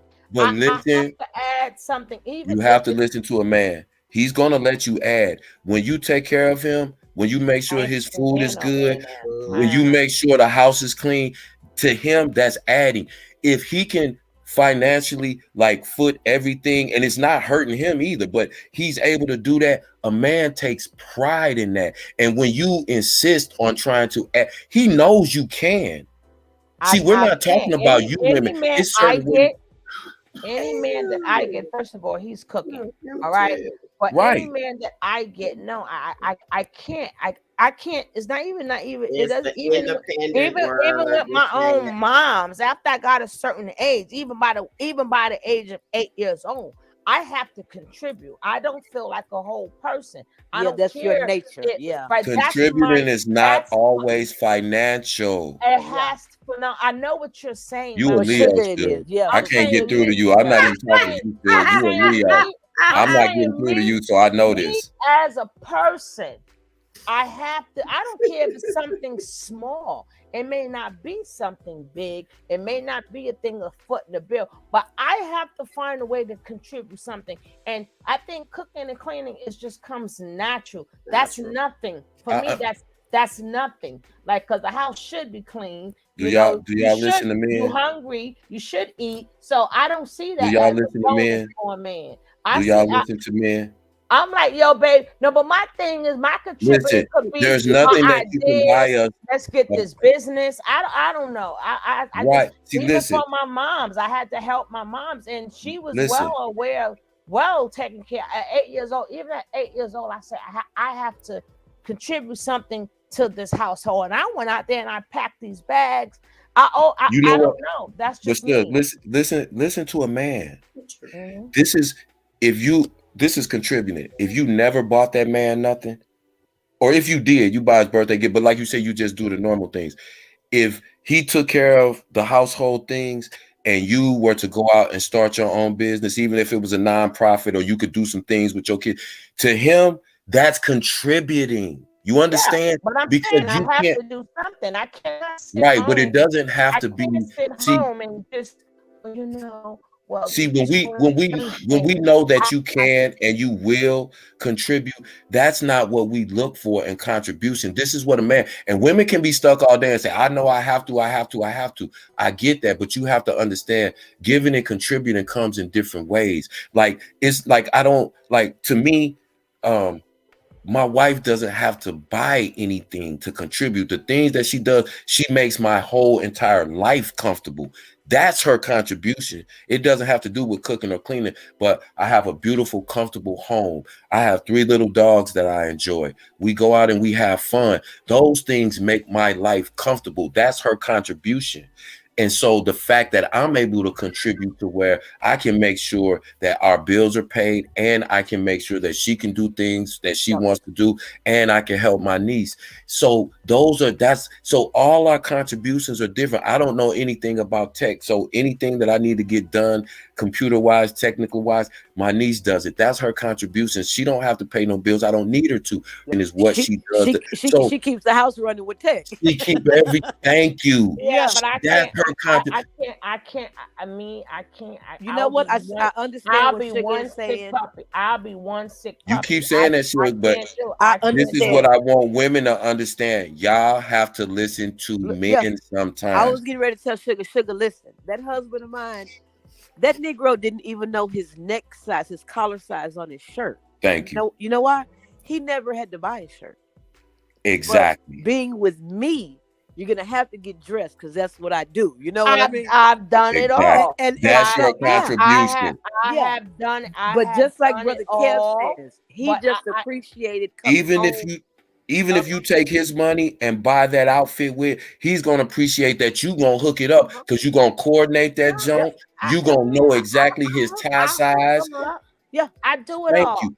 That's your contribution. He don't need you to buy his suit. He just your assistance in the way you put it together and make sure he together and y'all coordinated it. He ain't got to worry about going to the seamstress to get his neck measured. You know, because you've been with him long enough. I'm gonna do all that. That's me by nature. But as far as I cannot have a man fully take care of me, I cannot. Sure, I'm not talking to you no more. I can't. With you Leos. I'll be one sick freaking puppy. I will be sick. I will want to throw up. I cannot do it. That's when anybody. Because see, Sugar, my morning started before his. My day ended after. Even when I was in the daggone, just came out of the operation, I'm like, leave me alone. Then let me help you up. I'm like, no, right? Can I tell you something? They was like, how are you able to get out that bed? Can I tell you something? You're going to make a man who really loves and care about you and want to take care of you feel like you don't need him. Because you can do every damn thing yourself. You don't need him. No, but that's what a man. I'm just this. Every relationship I have always been long relationships, and I still have been the same person. It's just the way you do it. It's like I don't make him feel unwanted or unneeded or You're whatever. not gonna make him feel that way. What I'm telling you, I've never had a short relationship ever. As a man. So I didn't have men before. No. I have a sister, Kev. Excuse me for 1 second. I have a sister that's a school teacher that is just like you. Let me tell you something. She is one of the sweetest people I've ever known in my life. She's my sister, right next to me in age. She's over there in that big ass house with them 2 pit bulls and that cat by herself, and she wants a husband. You know why she don't have one? I just can't let a man take care of me like that, Mo. No, but I don't have a problem getting a man. No. Hold Oh, up. she don't have no problems either because we're cute over here, right? Right. I don't have a problem. I've never had. Hold on, let's correct this. I've never had a short relationship. And I have never had an ex I cannot call back right. Because you're a sweet person. I am the best. But far as physically, far as financially, 100% taking care of me, that cannot be done. Yeah. But I'm always the homie. I'm the best friend. I'm the one they watch the football with. I'm the one you good. You round the way for life. I'm the one. I'm the one when you come home. I'm the one got that little soaky thing for your feet. I got the bubbles ready. Now I treat a man like a king. And we know a man can't do nothing for you that you can't do for yourself. That's why I said it's how you do it. But when you treat a man like a king and you is fulfilling all his needs, and he's like a king, bubble bath. I go all out. But far as him take 100% taking care of me, I can't, because then I have. But it's never going to be 100%. That's just ignorant. But it's not going to be him taking care of you 100%. That's not. And let me just say this: my wife is an Aries, so she is that exact way. It took a very, very, very long time before my wife was able to say, okay, yeah, I could take care of myself. She's a very independent person, but she had to say, you know what? Why am I even, my husband just loves doing it. Why am I so opposed to that? And we've been 20 some odd years, and it's like, but it took at least half of that time to get her to stop feeling like, I can do this. I don't need you to do that. I don't need you to do this. I can do this. I've been doing this so long. Along with, like you were saying, still doing all of the things, cooking, cleaning, keeping the house nice. But it was just the mindset. And then when she was able to sit back and go, you know what? Of course I can take care of myself. I was taking care of myself when my husband met me. Yep. My own place, own car. But this man, that's just part of his DNA, who he is. It makes him feel good that he can provide for me. I'm not going, it's no knock against me, or but it took a long time for me to break through that with her. Well, and I'll be in the grave. But again,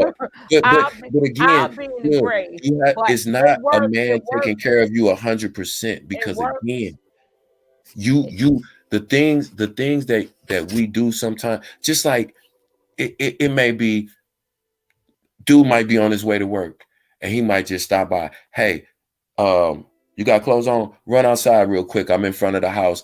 I'm gonna just drop some lunch money off to you, and just make sure you got a couple dollars. And you come downstairs, and he throw you, 2 crisp $100 bills, and bring you some, good lunch already, and you be like, okay, cool. Now, is that taking care of somebody? No, but that's a contribution to the relationship, because that's saying. I've never said I don't accept money.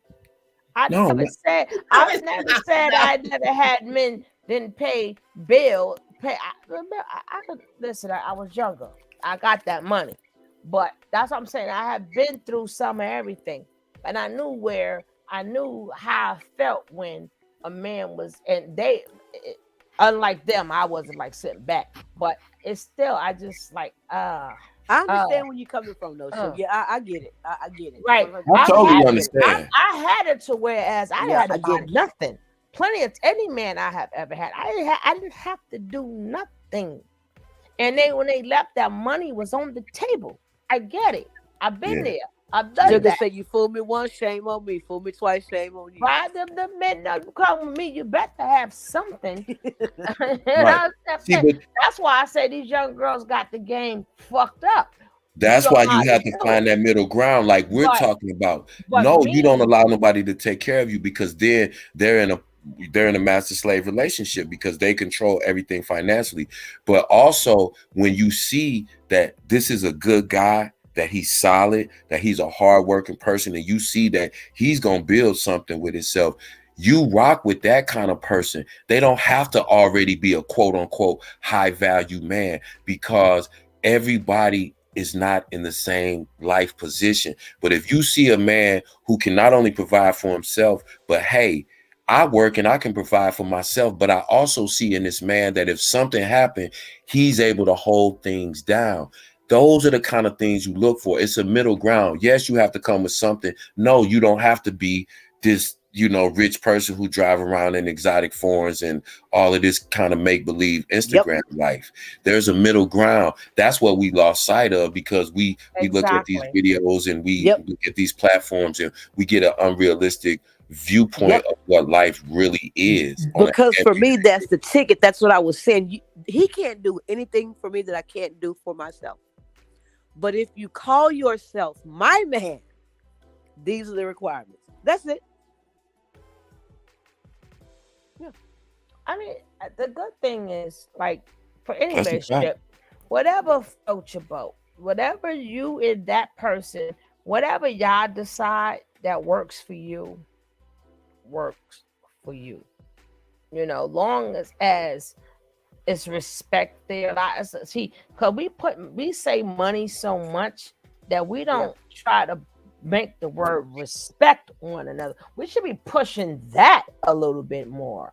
Having respect for how you doing. Right. That's like any relationship I've been in. I've never had an argument. Now, once it gets to the point we start to argue, I'm gone. Me too. I believe we have to communicate. I've never like raised my voice. Now, once you get me to that point, because you must have thought something was sweet here, we're done. And then once you see that other side, we can no longer be, because I'm never going back. Argue with your baby. I'm never going back. You're gonna get bitch forever. Argue with your man. That's just like even with my son's father. It's like he didn't realize the beast was there. We was at that point. I was with him 5 years before I had my son. 5 whole years before I had my son. Never, no argument. Like every guy, because I don't believe in arguing. I believe in we respect each other. We should know how to talk to one another. Yeah, that's ghetto. So they didn't know that beast was there. So they said, let me play her. And I'm like, oh, you play a little bit too much now. Let me open Pandora's box, and then it's like, oh shit, like oh shit. But at that point, once I get there, I don't go back. There is no turning back. I'm sorry. You can say sorry all you want, but you done opened up the beast. I'm going to always be a beast. So goodbye, right? But I've never had an argument. I've always we don't push like the harmony, and because I believe like this: if the world is fucked up out there, you should never have to come home and the home be fucked up too. That's supposed to be your place of oh my God, I made it home. Oh, that's right. Jesus. Not a man sitting outside for 2 or 3 hours like, damn, I don't want to go in here. You ain't got no peace at home. You don't have peace on like earth, shit. on earth. Like, you know how many times men be thinking women be thinking men out. No, they really sitting in front of the door. They just don't want to go in that bitch. You be thinking he out there, or he home late. Look out your window. you might see the car right there. But when we talk about respect starts with just the regular communication before you even get to the argument part. Listen how men and women especially in the younger generations, talk to each other.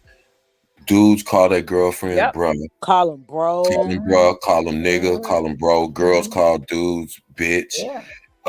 This is just in regular conversations. And then when you watch social media, when you're on social media a lot, and then you watch these programs and you watch how they address each other and how they look at each other and how they already have preconceived perceptions about the other sex, then when you talk about respect, there is none. There is no respect. So how are you going to get in a relationship never having a basic just level of respect between a man and a woman? Now you're going to enter into an intimate relationship where feelings are involved.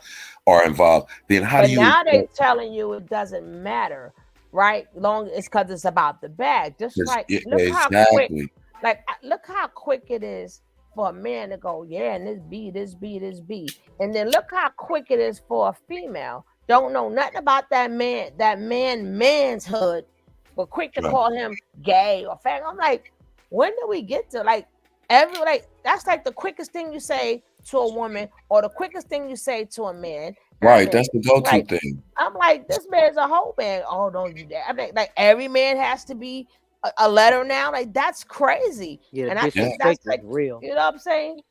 It's like they don't have nothing else to say but the word B and A. Exactly. And that's crazy. You can't even talk about your gay ass. I'm like, well, or you. And you know why it's the middle? Yeah. And that's crazy to even tell. I mean, but with a female, I mean, it's not nice to say itch, but how dare you take a man's manhood and everybody? That's like the quickest thing now is to, or it's the it thing now to make is every man supposed to be? I'm confused. Exactly. Like, it's just like if first thing they say. If you don't like somebody, what's the first thing they say? And I bet you everybody know they're a hater. Sometimes people have a legitimate reason. Some people have a legitimate reason for not liking you, or maybe they just don't like you. That doesn't mean they hate on you. Just don't like you. They don't like your song, or they don't like your rap, and you go, "Oh, he just a hater. He hating on me." It's like that's the go-to thing. Or if I'm a content creator and Sugar content creator, oh, she trying to get clout off me. Oh, they trying to get views off me. That's the go-to thing. That's how I know people have no real conversational skills when they go to those basic comebacks to something instead of having an intelligent conversation.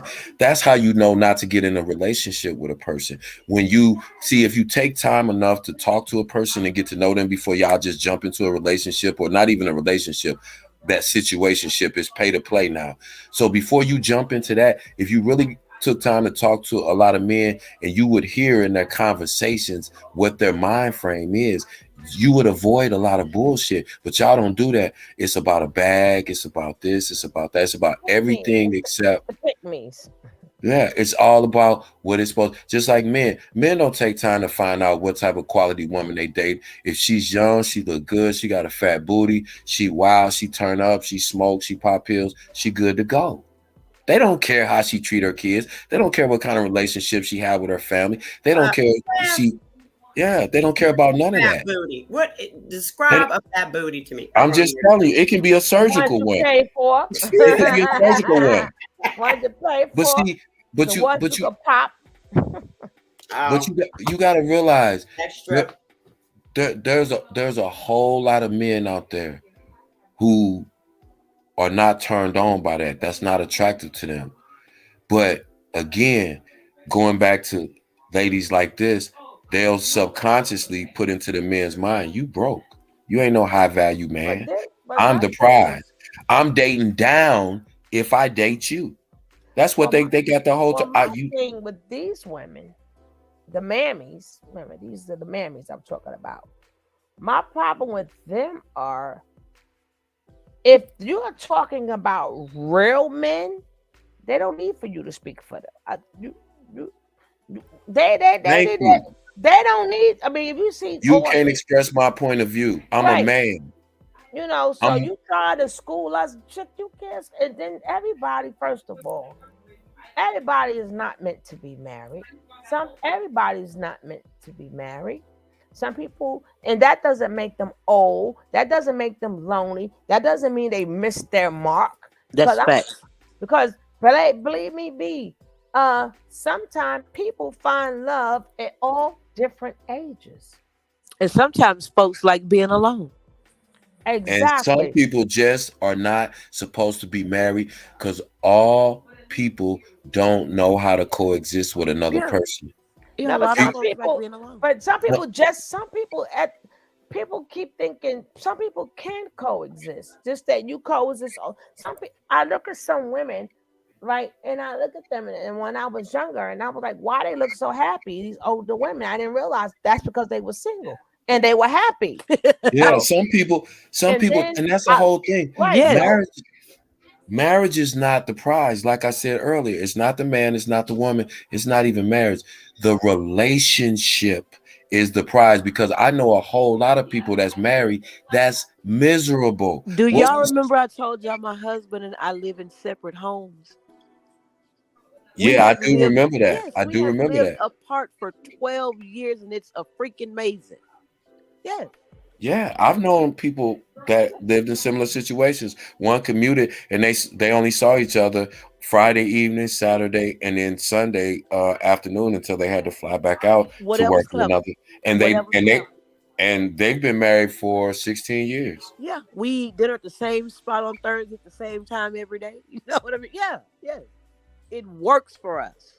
Yeah. You have to find what works for you. That's why I said there's a middle ground. Don't listen to these people talking about high and low value. That shit don't matter. Don't listen to these other people either trying to tell you you have to look like this and you have to live this kind of lifestyle in order to be whatever, relevant or whatever. You have to find they out. even show you a pay stub or nothing. I'm like, show me some stuff. They show a stub. Nothing.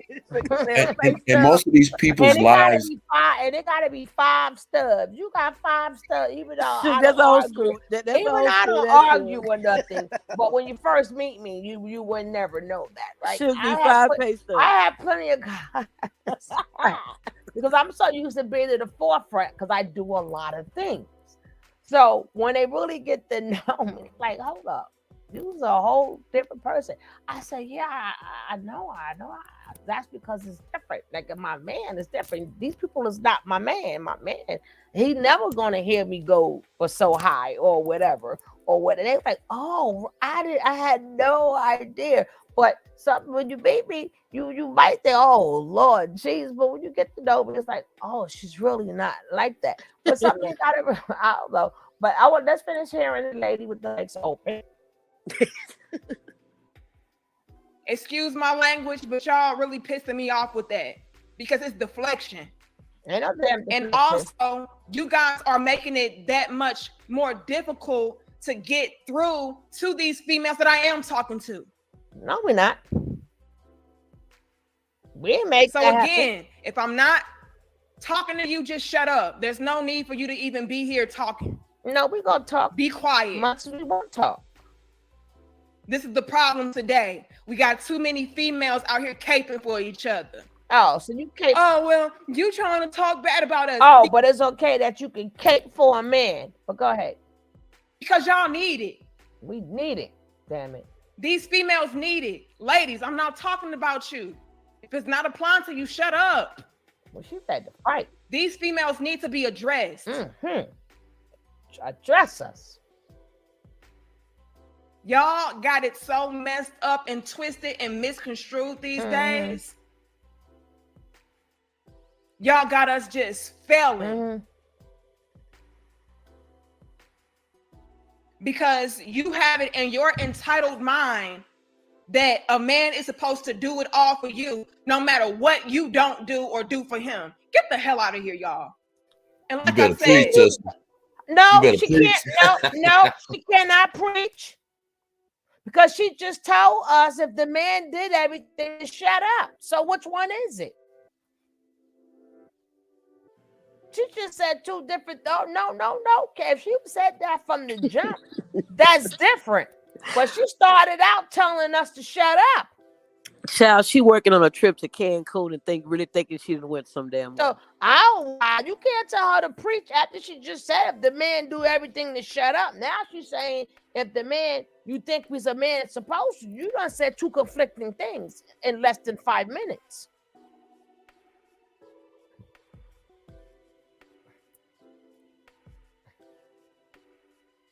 These females are messing it up for the women, for the young ladies coming up behind them that actually do want a particular type of man, not no damn simp. We don't want those, and y'all know it. How you know what a woman wants? What does she want a simp? But the way that you guys are conducting yourselves, hell no, you're not gonna get no real men. Yes, they are. They're gonna get them, and they're gonna pay for them. So listen up. Just lean back. Lean back. If a man is taking care of everything, he runs it. See, Cav? See, Cav? How you set yourself up to be abused?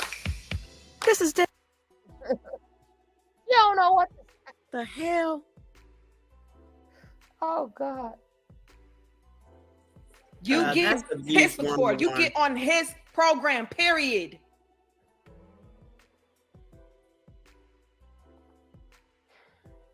Y'all got it so messed up out here. And this is, once again, what's messing it up with the women that are wanting to be snatched up by a real man, by listening to y'all females and y'all entitled, dumb, backwards ass teachings. They passing all of y'all up. No, they're not. It's a wrap. It's a wrap, ladies. I don't get mad at the 304s. Men are focusing on being progressive, even if that means being by them damn selves. Damn, she said 304. They ain't begging you no more. They ain't crying no more. They ain't waiting around for years upon years for you to get in alignment and come to the light. If you ain't trying, we gotta come to the light. Listen up, ladies. If you're not trying to get your ish together, you done. You're done. This is what we have pushed the men to. Right? Mm-hmm. We push these men to the edge to where it's like, you know what? I don't even got time for no bitch. I don't got time for no woman. I don't got time for no female. All of them trash. All of them don't want to listen. All of them are not trying to get in alignment. I don't have time. I'm just gonna focus on my damn self. I'm gonna focus on getting my money and taking care of myself. And what? Otherwise, she's a transformer. And to be honest, I'm not mad at that. I'm not mad at a man saying, you know what? I'm gonna put myself first. Why she keep touching the thing? As a matter of fact, I actually encourage men to do that. That's right. Do that. Get the money. If you're new to the Nika Marie Dope discussions, this is what we promote. That's right. I've been saying this. I'm gonna fast forward her a little bit. This is what we promote. Masculine. See the men sitting. Watch the baby sending that money. Look at that. She got $10, $20. I tell you, the men send the money. The men send them. When you I'm turning into a mammy. Damn it. All these are men. These ain't women. These are men. Denise too. Jay Force, John Crouch, Jess, Black Studies. I see where this is going. Yeah, okay. I'm gonna show you how much. And her whole entire self is fake. There's nothing real about her. What's real? There's nothing real on her. They're not telling you to be a good woman. They're telling you to be a fucking robot. That's the difference. Transformers, robots in the sky. That's because baby, one thing about me, I like Coffee Wine said, I love the man to take the lead. Go right ahead. What you say, boo? Because I know that I handle enough out there. When I come home, but what you say, boo? Yep. Yeah, you said drive that way, then let's go that way. Come on, put it right there, and then put it right there. Come on. No argument. Remember, I don't like to argue, so you get no arguments from me. They can't have their own opinion. Right, man. Taking them to be a robot. Yeah, they're not saying love. They're saying to be a freaking robot. You know, Right. You know, hold on. No love, no respect for one another. Ladies, just come home and do this. Just exactly what she's doing right now. Now I can see, and they was like, listen, this don't be a freak like a 304 without being a 304. Like a 304. That's a better That's a better conversation. That's what I'm just saying. Like a 304. Be a 305 or something, 303 or something. And every time I turn around, she moving right with that microphone. You know, back and forth, ain't nothing wrong left, with right. ain't nothing wrong with telling women like tricks and stuff like that. You know, That microphone is working Deanna's last nerve. It is. I just want to reach through and just take it and pull it off the table. Ain't nothing That's wrong with like, intentional. listen, girl, that man come in. I got some tricks. I ain't saying all the tricks now, but I'm just saying. Don't tell all your stuff now. Don't tell all your I ain't stuff. telling the tricks now. But you know that's intentional, right? That's a seductive move. What she doing with that microphone? I can't get past the microphone, Coffee. I can't get past it. That's because she getting them damn. I'm telling you, I'm turning into a mammy after this. So I'm gonna be telling all of y'all women off, okay? And get your cash apps, child. Get that money. I'm in the wrong damn business, damn it. Yeah, that microphone is definitely I'm becoming the new age mammy. It is working my nerves. It working my nerves by the way she moves with it. She do the lean back with it. I am walk the new side mammy. to side with it. It's Sugar was talking about her wearing that. She's probably not married. She just has that ring on, and I'm gonna tell you why. This is gonna sound real petty, but that picture above her head that my parents bought me when I was in college, and that damn fake ficus autumn tree plant thing over there in that corner. What grown behind woman? According to that tattoo, she was 304. Okay? Sugar, no grown ass woman. And now she has learned her. According to that tattoo, she was 304, and now she has learned her lesson. She's still ghetto as hell. Well, she need to get that damn starter picture, they call it, off her wall, and that plant over there in the corner. Nice. I like I can't believe how hateful y'all is being. I cannot believe it. I told y'all I was gonna get I'm not being hateful. I got her back. Okay, she's being hateful. The sister, now you see why the sisterhood is in shambles. I'm a new mammy. Hey, Damn, I'm telling I'm a y'all, new mammy. she is not for y'all, ladies. She is not for y'all. She is caping. She is caping for her high value sugar daddy. You can't talk the kind of. Okay, wait. I have a question for Cav. Cav, now, what's the first thing you see when you look at her, Deanna? You cannot talk the kind of sugar honey ice. I'm gonna be honest with you. That baby is talking with that stuff on the wall. As a 50-year-old man, I'm gonna tell you something. Corner. She has a husband that is 48 to 50, between 48 and 52. He drives irrespective of her age. Now, again, how old is she? Huh? How old is she? I have no idea. I would say 30. Huh?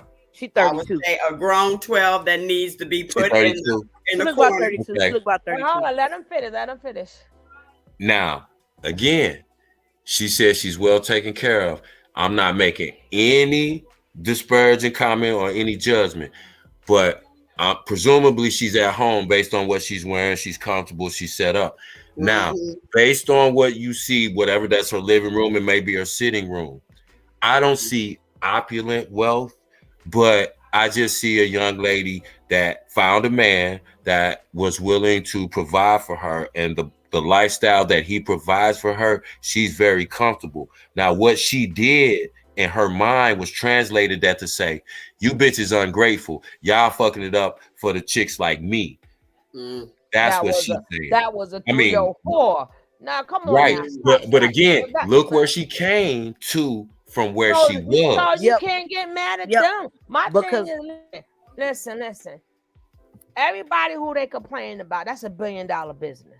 The man if you got a man like that who thinks with his money or whatever, you gonna have to grasp that you're not gonna be the only one. Nope. You're not, because that's how that man thinks. So you sit up there telling me what? Cause you got a lot of women who that got regular men happy. Their men is not cheating or whatever. Most of them women are very unhappy. A lot of the people, even that married to these billionaires, they're very unhappy. But I'm still trying to figure out how she's telling me to get with the program and do what he's saying, be a robot. I don't see why how so that you can get you a 3-bedroom apartment with some cheap ass flea market, with some cheap ass flea market furniture. No, if I'm doing that, I want a house. And drive you a Jeep and be quiet. Even if she had the best furniture ever, and a lot of them things cost a lot of money now, but they may look cheap, but them things you don't know where they got it from. No, that's cheap, sure. Trust. I don't know. I don't know. But what I'm saying is she's trying to listen. You need to be a robot and tell us to be good. But see, $30. The problem with that is, baby, you ain't stopping them Instagram people. You're not stopping the 304. It's too much money in it. So you can talk. I'm not a 304, but I can still flip both sides. I get what she's saying, which I really don't, but I get what she's trying to say. But you talking about the 304s or them boss women's and the ones. No, you're not going to stop them. You're not, because it's too much money to be made. Like when they have them parties and stuff, and they don't want to have a party with just men there. They want some 304s up in there, and a lot of them are not getting humped and pumped. A lot of them are just there just for the setting, just to have a good time while you're sitting home. Sugar, if that what she's pushing out is real, she is going to wake up in 10 years and be so mad at herself. She gonna want I'm saying you're not going to stop their money. You're not, what's up, 8 with the 24? You're not going to stop them Instagram women money because the men is paying for it. All these things she's mad about, men are paying for it. If men wasn't paying for it, it'll stop. Period. If the men will go take their ass straight home to their wife or whatever, but as long as there's money to be made out there and you don't have to physically have to do the oochie coochie, you're not going to stop it. So you're mad for what? You're mad for what? I don't get mad. I'm like, girl, do you? Go right ahead. Go on, because you're not going to stop it. And then I ain't never seen a hooker retire at every point in time. People stop what they're doing, but to try to say, well, you're gonna be old and alone. There's some lonely old men over there. People get together. People meet up in the nursing home. You ever see what they be doing in them nursing homes? Stop playing. They be sneaking off in them back rooms and stuff. Oh, that's facts.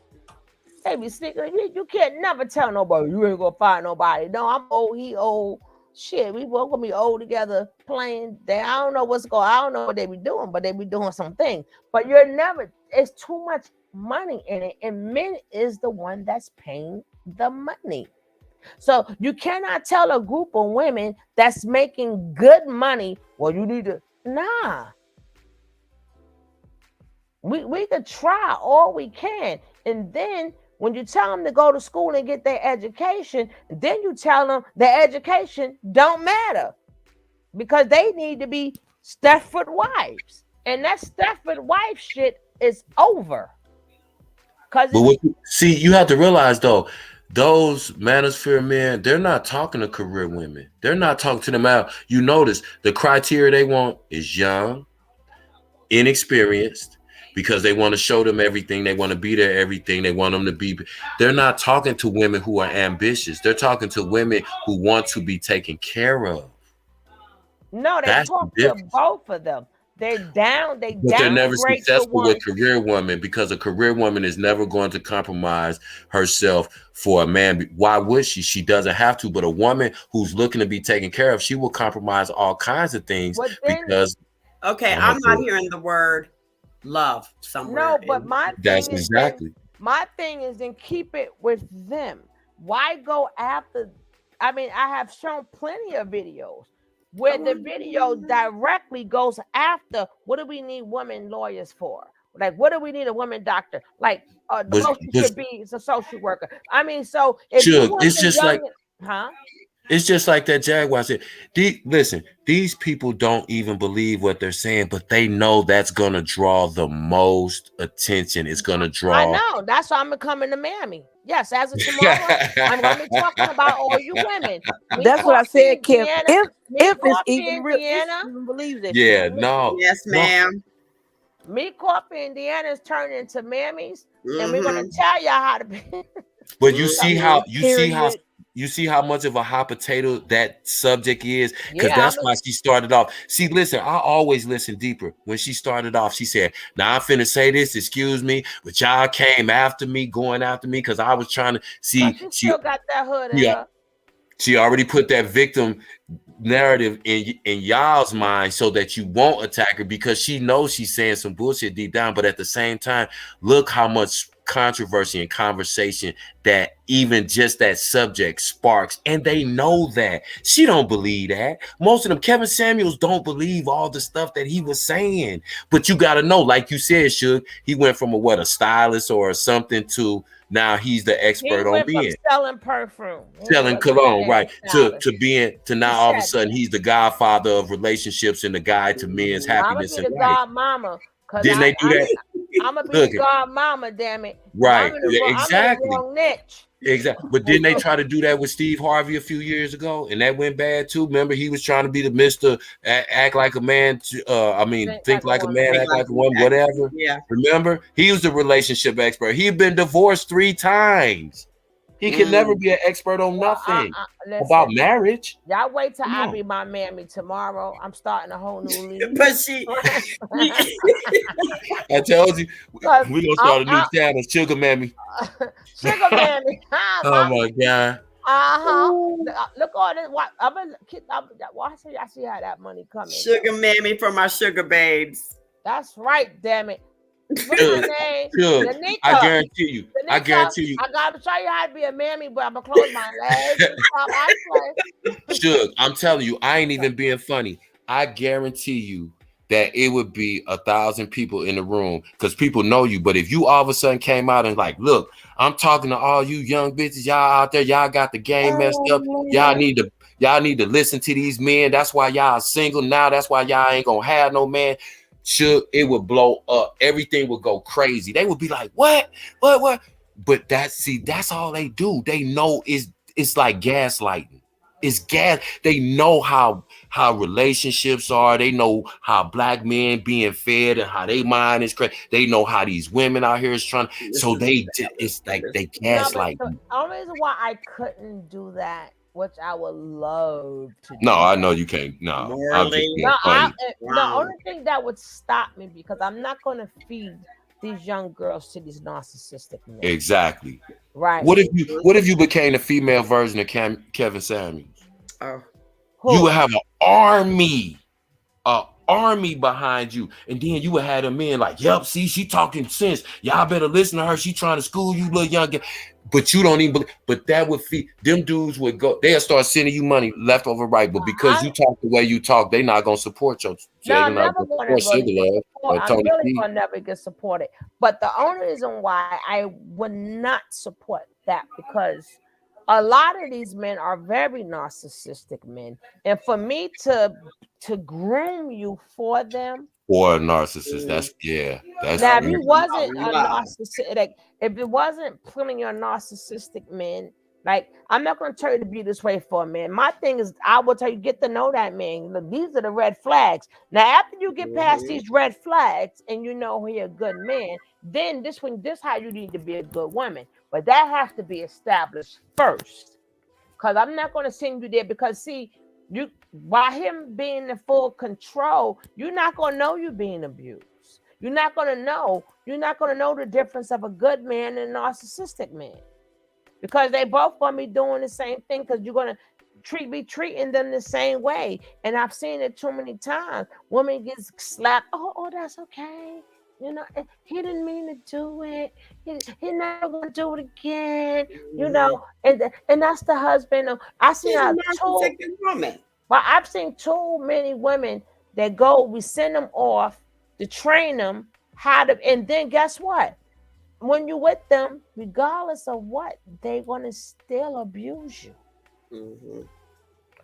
They're gonna because they need their narcissistic supply.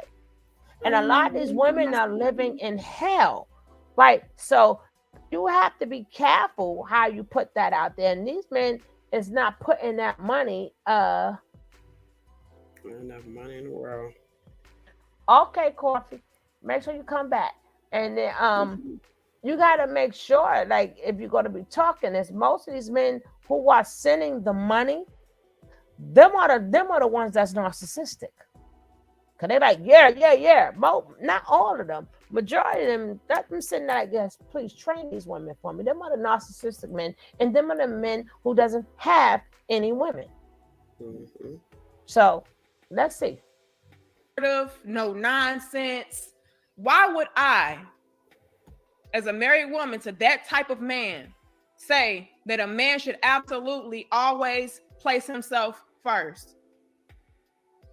Because like my brother, Mr. Detroit said, you'll never lose women chasing money.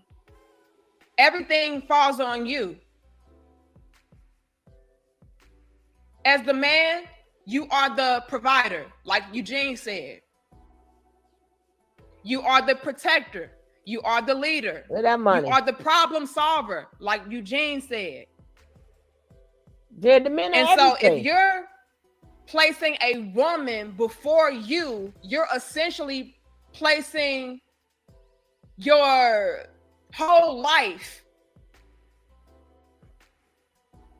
behind that woman. Hmm?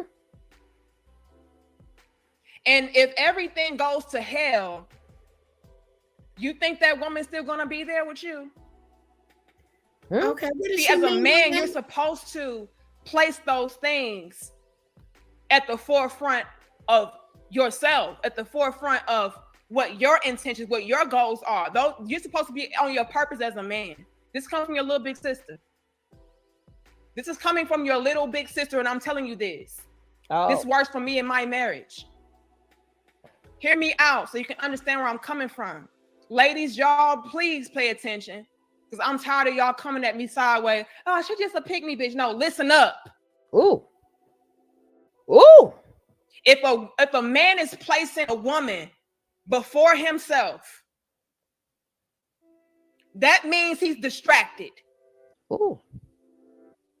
He's distracted from getting his money. Ooh. He's distracted from handling business.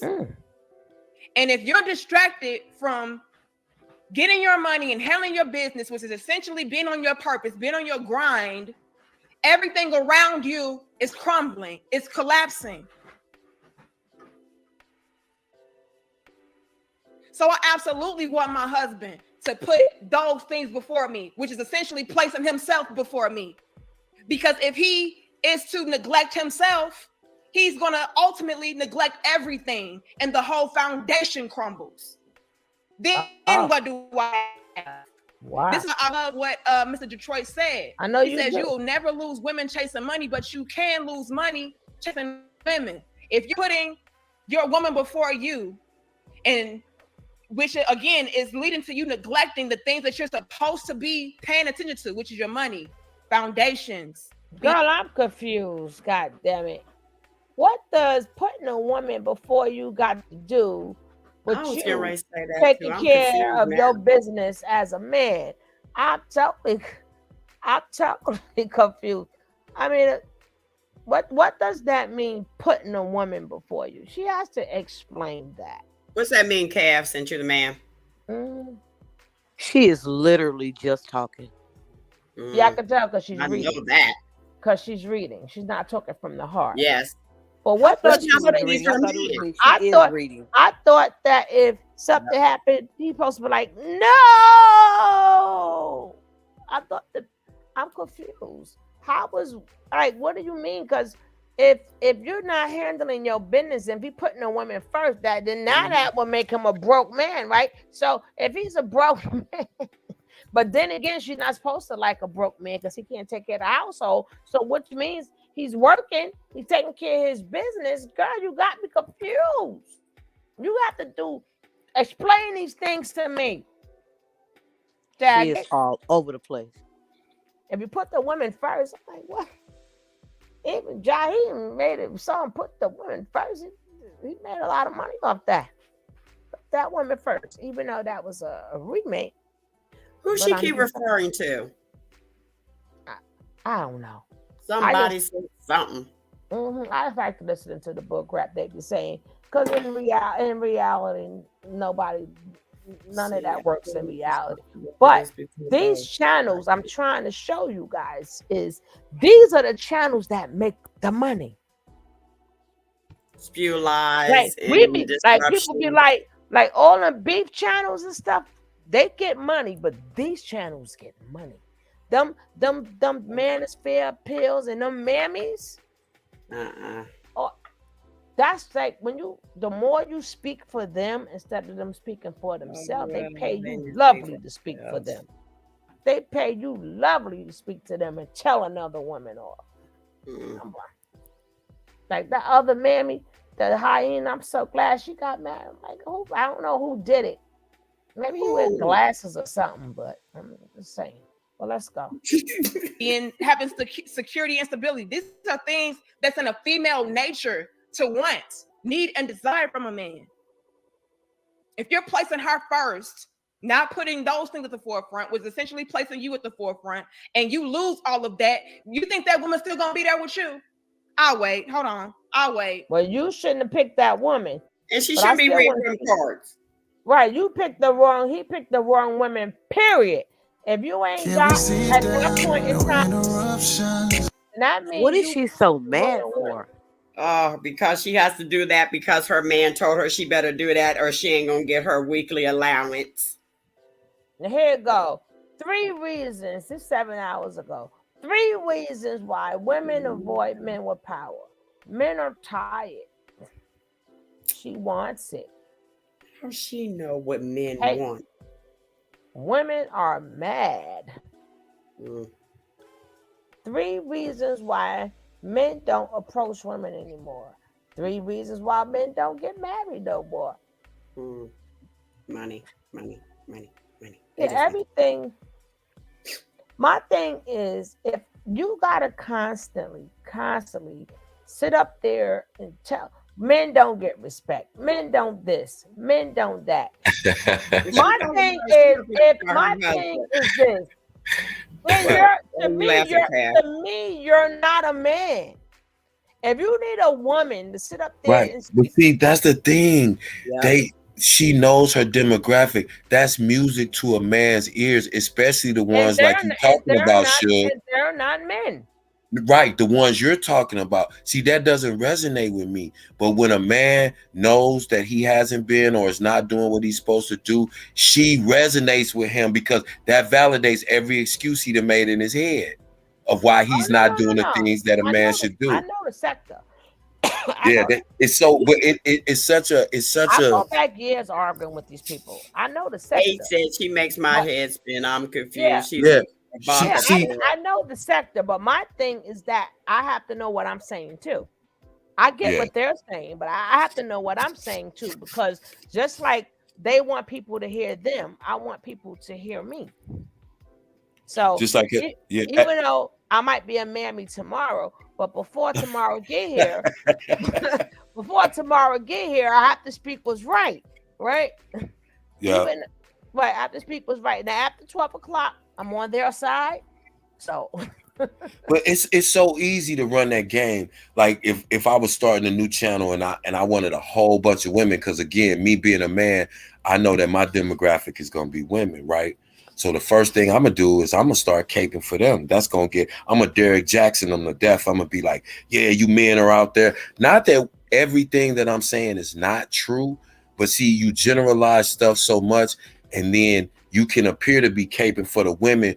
I mean, you can appear to be just being a stand-up guy, but you're low-key caping for a different reason. You start telling men how they're not stepping up, how they need to treat women. Women need to be adored and treated like queens and blah, blah, blah. That's true. But the way he's putting it, he was caping for the women, as we came to see later. But when you hear things like that, whether it's from a man's side or the woman's side, understand what it is. That's what Suge was saying. She wants you to hear what she's saying and understand what she's saying, because these people's agenda is clearly set. They know how to keep all of this shit going. They know the trigger words, they know the subject matters, the topics that fuel these conversations. And like we was talking about Pearlie earlier, she is super alabaster, the most Midwestern white you can get. But 95% of her guests were Black women. She even had more Black men on there than she had white women and white men put together. I mean Africans until the Well, her whole entire. But see, my thing is, now, and they don't have to like us to use us. Remember that. I'm sorry, shit. Go ahead. That's why they on her ass now. I'm gonna pull up Pearlie. Everybody on her ass now because she fucked up. Yeah. But the thing is, like some of the stuff they say, of course I agree with, because nobody's always 100% wrong. The problem I have is to think that a man should not earn that. Right? You don't just you don't no, I'm not gonna just come to you, whatever would you like, and because number one, I'm gonna be fake. Number one, I'm gonna be phony, and you'll never know the real me. Once you train them to be like that, they'll never know the real you. Now, if it's a thing that, sometimes you do gotta hey, come on, you don't talk to the man like that. You know what I'm saying? Sometimes women do gotta pull women coattails the same way men gotta pull men coattails. Right? Yeah. For me to be on a thing and make it have a bunch of men here, I'm like, to have a bunch of men, and I know a lot of these men got sacrificed for the problem. Famous women, but I'm gonna need any woman. I'm not gonna prepare a woman for somebody that might not be in her best interest, and for her to be blinded and not even see it. Well, that's what we was talking about earlier. They'll take 5% of the truth and mix it with 95% bullshit. Some of what they say is true in theory, just objectively, but what they do is then they'll take that narrative that they use to gaslight people, because that's going to spark all of this big controversy. And so they're never going to just say everything they say is going to be off the wall crazy. They're going to have a little bit of truth mixed in, and that's the hook that they get those people who gravitate toward them with. But also, you got to understand who you're listening to. Most of us are older than these people that's sitting up here talking, first of all. And I can only say that, when you listen to the subject matter, Suge said it before, anything that you're trying to sell, you have to know your demographic, and you have to have a business your audience. Yeah, your demographic, your audience, and you have to have a business plan, and that's what these people do. This is a business for them now. The it's a whole business of manipulating relationships, right? And you're talking to people that are being manipulated on both ends. You're not talking to somebody, most of these people, who are coming from a position of they're in a position of strength. When you listening to a woman who's saying she's being taken care of, how can you take her opinion as objective? Because she's telling you, if you're being taken care of, shut the fuck up. That's a non-starter.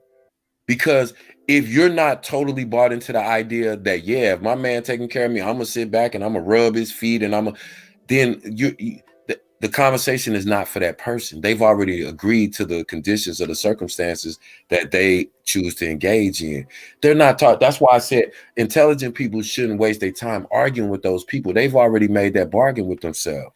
It's like me. I spent so much time working on myself, for real, by myself, working on myself, that when I met my wife, there's no way that I would have settled for anything less than I created for myself. In other words, she had to earn the opportunity to experience me. Now, that's not to say that I was the prize.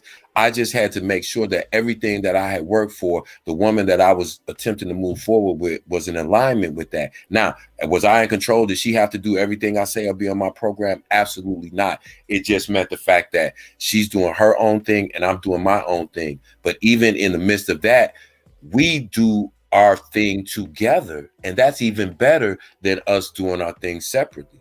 But that was an agreement that we both came to.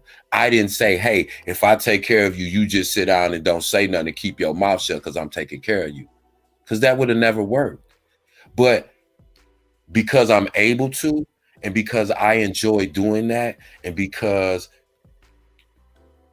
that's something that I agreed to, because it's not a situation of she required me to take care of her in order for her to be with me, because I wouldn't have been with her.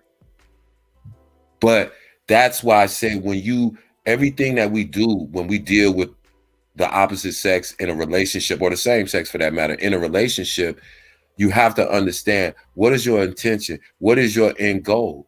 If you think that you're the prize and him getting you is the end goal, that woman probably is never going to be in a good relationship or a long-lasting one.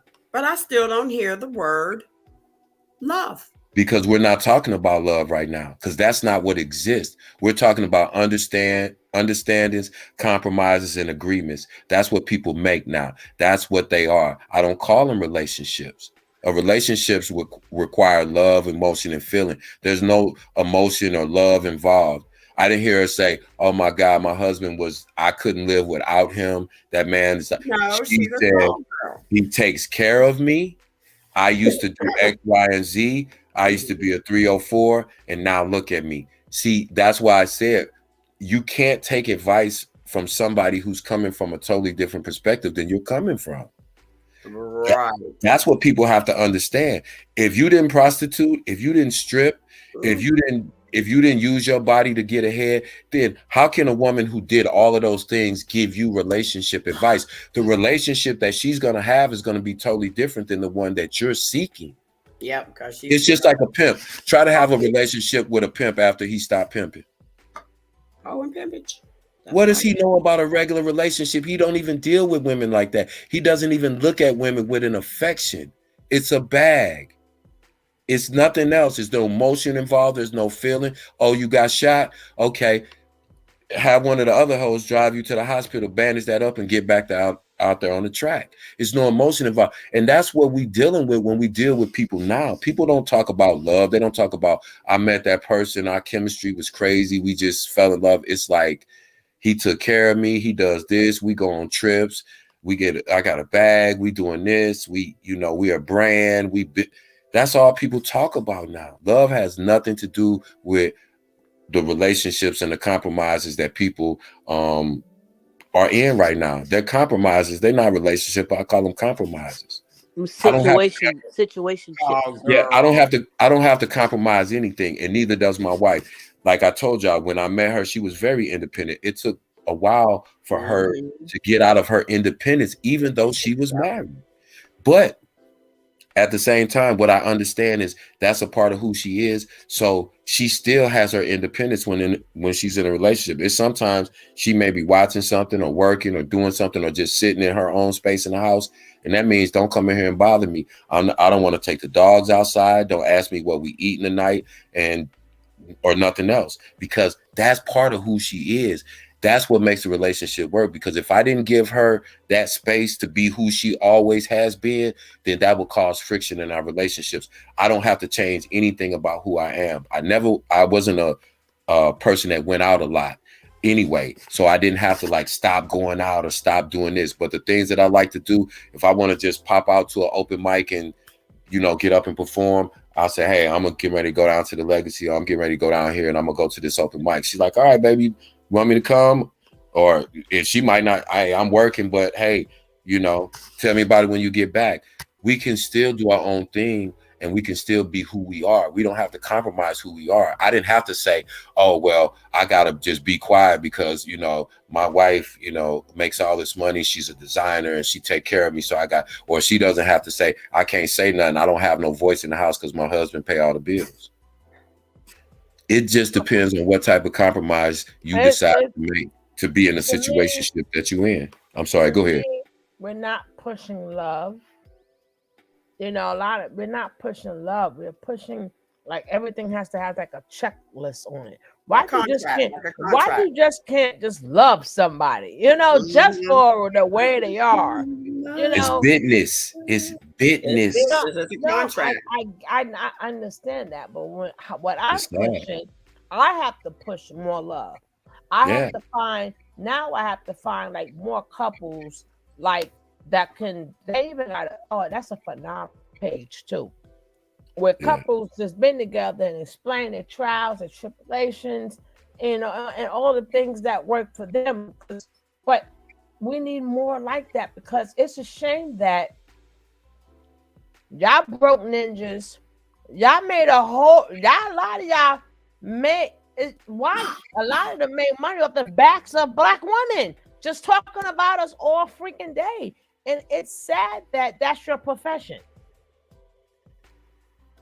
Like, I could see if they out there boots on the ground, really helping these kids or really helping adults. Like, if instead of just sitting up there saying, I know it's business, but it's still destroying our community, because some of these young boys, I remember, I don't know, but I had to tell this little boy off. I forgot. It was like, that was years ago though. But that's when Tommy was popping.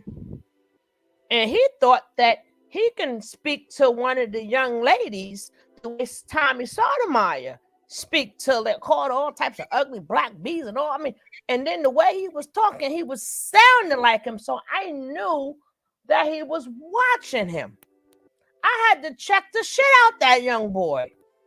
And ever since then, I have never liked Tommy Sotomayor or anybody in that category, because it does trickle down. When people don't think it trickles down, it trickled down. And the things that, you know, he called her, she was a beautiful little girl. She didn't deserve to, but then they thought that was cool, because that's the new trend. No, we ain't gonna have that here.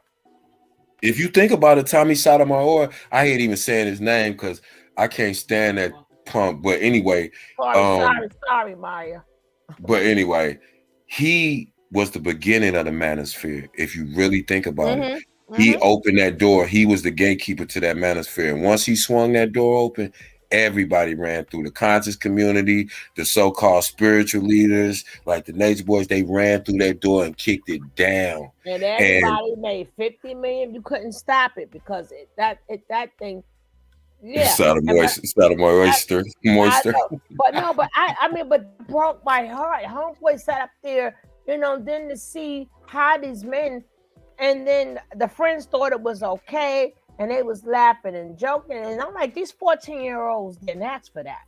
Remember, at that time I had the 14, 15-year-olds, so it's not like they're older kids. Yeah. That 14. So can you imagine, after he called her all types of ugly and all of this stuff, and the way he said it, and calling her, I'm like, you know how that 14-year-old now, how she felt after that, and how she would not perceive herself. But you know who didn't call him out? Black men. Nobody said nothing. They sit up there. At that point in time, I don't know how long he's been watching Tommy, because I had to ask him. No, right?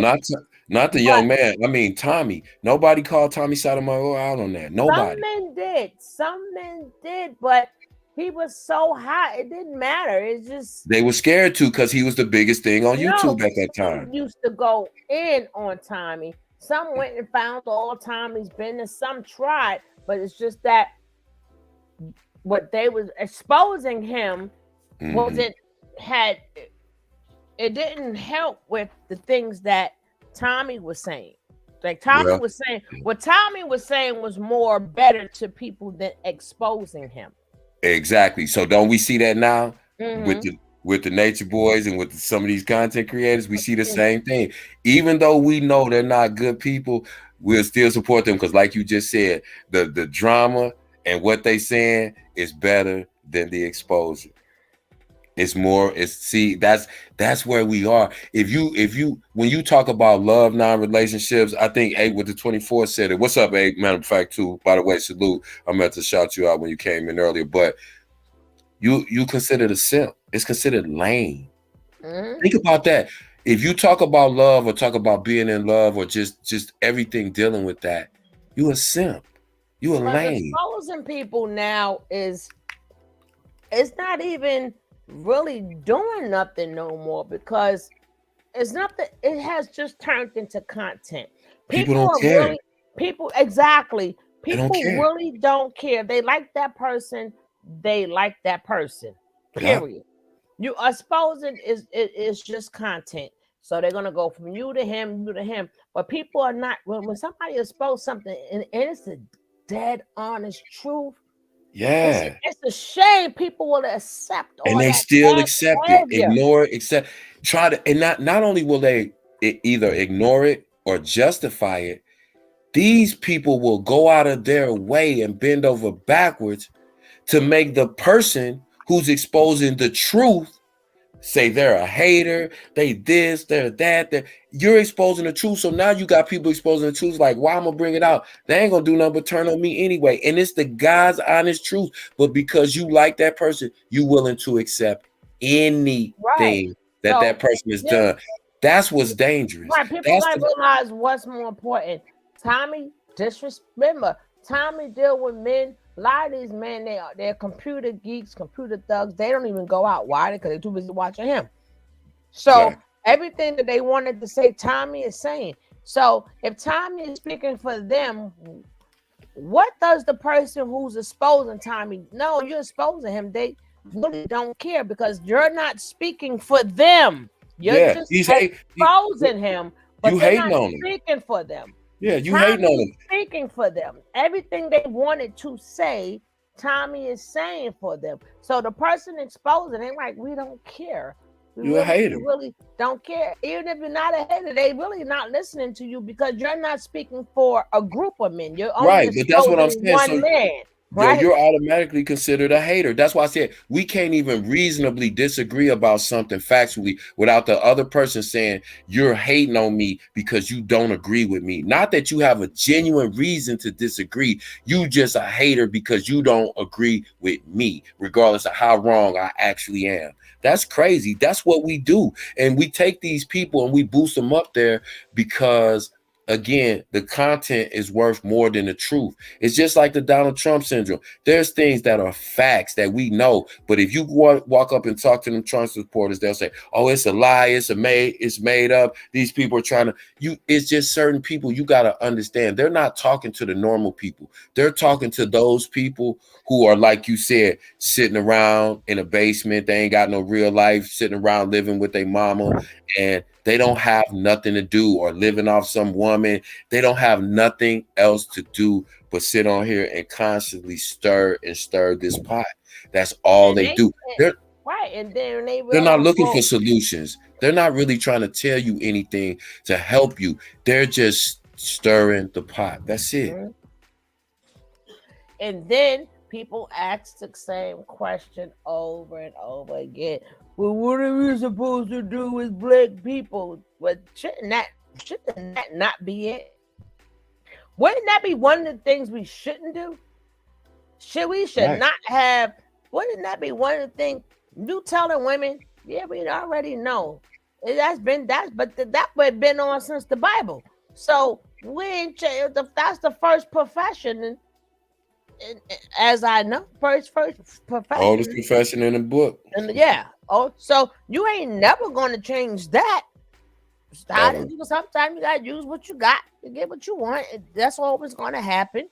So you ain't going to change that. So you're going to wait till 2023 and think that you're going to change that. And then now they don't even have to physically have intercourse. They can just do it virtually. Yeah, that's the only thing. So I don't even have to do nothing with you. Yeah, that's why they don't feel like hoes, because they like, oh, I'm just doing this or I'm just doing that on camera. And that don't make me no hoe. That makes them stupid for sending money in for something that they can't even touch. So that's why I said people make deals with themselves. So that's why almost everything is acceptable, because you can do something no matter how horrible it is, but you can always find a reason to justify it. People can unalive somebody, but I bet you everybody that's unalive somebody will tell you they had a good reason for doing it. He beat up my sister. He stole from me. He was my ops. Whatever it is, they're gonna come up with something. So you have to understand that with people. When you hear these conversations, we was talking about this last week, I think. Stop taking in everything that they put out, that they throw at you. Stop taking in everything, because that's the point. Once they bombard you with enough BS, it's going to become so normalized that you're going to sit and listen to it. And then it's going to sit with you. And then it's going to start forming your opinions about women and relationships based on what these other people say, who have no idea what they're talking about whatsoever. They have no idea. I'm going to say that again. These people that's on these podcasts that have 100,000 subs, they have no idea what they're talking about. Most of these people, I'm just using it, and no offense to her. Shout out to Iyanla Vanzant. She was being physically, mentally abused right in the midst of her being the #1 relationship guru in the world. Who? Iyanla Vanzant. Oh yeah. Mm-hmm. People didn't know that. Yeah. She was going through that. She had a nervous breakdown. She was suffering from mental health issues. She was being physically abused, and it was deep. But the whole time she's coming on Oprah and Dr. Phil, and she's the relationship. Iyanla fixed my life. How can you fix somebody's life and your life is in total shambles? But because she's on TV, they can paint a picture for you. No, that's what these people are doing. No. She was past. The good thing is she lived through it. So by the time it came to fix my life, she was giving her experiences. So right, but what I'm able to no, you're 100% right. But when she was going through that, that's when she first started coming on Oprah before she got that show. That's how she got that show, because she was such a frequent guest on Oprah. She was talking about relationships. That's how she got. But while she was talking about, she was the relationship guru, she was the #1 person, because they have a different one every couple of years. Like I said, they tried to make Steve Harvey the man spokesman a few years ago because he was in church and he got all of this. But while she was being abused, she was talking to other women about being abused, not disclosing the fact that she was going through the exact same abuse she was telling other women not to go through. So you got to be careful who you listen to. That was in her younger days. I understand. That wasn't when she started doing the TV. Okay. That's when she was Rhonda in Brooklyn. I understand. That's when it started. This is what's in her biography. When she was going on Oprah Winfrey, before she got Iyanla Fix My Life, she was a guest on there. She was being physically abused by that husband at that time. That was in her autobiography. Well, I got her biography. So I'm gonna have to read it over. Yeah, but it was just ironic to me because when she went back to Brooklyn, that's why that's when she was Rhonda, all of that was going down. But when she became Iyanla, that's when she started loving herself and then applying that, showing what she applied to become Iyanla, how she had to dead Rhonda. Yeah, well, the point I was making was like, these people, you can't listen to a lot of these people because they'll portray a certain life that they're living on social media, because that's part of what social media is. If their life didn't look fly, if their life didn't look perfect, if their life didn't look luxurious and glamorous, you wouldn't follow them. Or if they weren't controversial, if they weren't saying the most outrageous things in the world, you wouldn't watch them. It's like Suge said. Suge has had some of the best shows, but like this is a good conversation. It ain't 500, 800, 1,000 people in the building because nobody wants to really hear the truth. People want to stay in this fantasy that they created in their mind, that they chasing the bag, they doing this, they doing that, and they living their back. All of these things that they want you to believe, because that is what draws you in to give them money, to give them attention. And boy, to give I them always show they money. And you ain't never gonna lead me to believe. I'm not saying that is not true. That a man is gonna work so hard, worry about him and his bag and just be him. No, a man does that for a partner or women. Right. It's always a woman involved. He ain't getting a car to look good for a man. He getting a car. That's how you pull the woman. Because it's going to trust that woman. Right. So stop with that. Oh, they're not talking about. They ain't thinking about women no more. They're just thinking about that bullshit. Ain't nobody want to accept they be rich by themselves. The only reason they want to be rich is so they can have access to any woman they want to. So it's still, no matter how hard they work. No, it's not because, they just driven their ambition. No, they want to get in a position where they can sit back and say, eeny, meeny, miny, mo. Now, because I picked you, you're lucky because of who I am and the position I'm in. You better do everything I say and be quiet like this girl trying to tell you. That's why they work like that. That's why they chase the bag so hard. That's why they make the bag their priority instead of you, because ultimately they know they can get 1,000 views once they get where they're going. And they're going to use you to help them get there too sometimes. So don't get it twisted. And you will be the first one that's left. The best relationships that I have seen, remember we all from different walks of life, is when the couple works together. Like your money, my money, when you start out young, the next, you get that money together. Let's get this house, things that they didn't have when they were younger. So now you find you a partner. Like I know some men love to say my wife is a lawyer. I know some men who love to say my wife is a doctor, and I'm this and my wife is that, and then it's nothing neither with a man saying, hey, my wife is a stay home mom. That's a job itself too. But don't they trying to turn it around like before you had to be working. Now they trying to change it. Now, but the best relationship that I've seen is when two people put themselves together, and then next thing you know, they start putting money aside if they have kids. This their college fund. So when the kids go to college, we got money for a stack of that. Then they start stacking their money for when they get older. They even got like certain banks that take out money just for a vacation fund. Yeah. Them are the best couples that I've seen. But you're right. But people could have seen different. That's my opinion. And a lot of people do see different, because it just hit different when you said that, because I thought about the reason I can never relate to these experiences that these people are talking about, because all that I've ever seen was my grandfather and my grandmother both work hard. Then it got to a certain point where my grandfather said, okay, baby, go and sit down, because if somebody going to get worked to death, it's going to be me. And so I want you to enjoy yourself and be able to, Then I saw my mother and father do it and still doing it. And so it just came naturally to me. That was my normal. You get what I'm saying? So it didn't seem like I was doing some great, outstanding thing. That was what was expected of me, because that was the example that I was shown.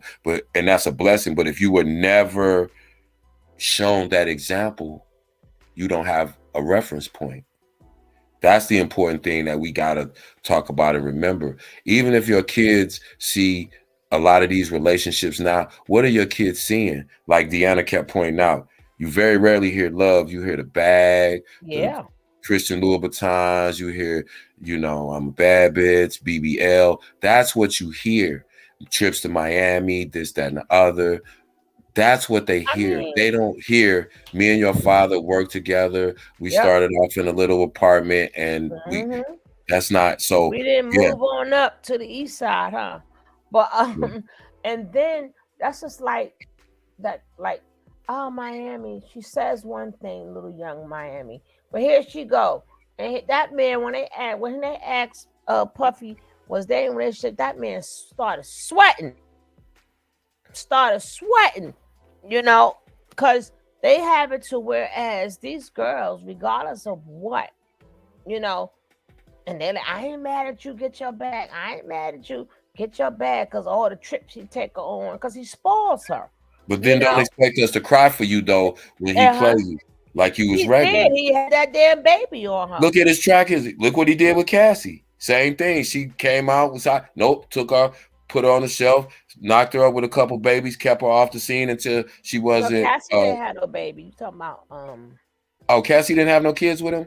No, that's why she left him. And then soon as she left his ass, she left him with the damn trainer. Right? Oh, I thought they had a child. Right, because why?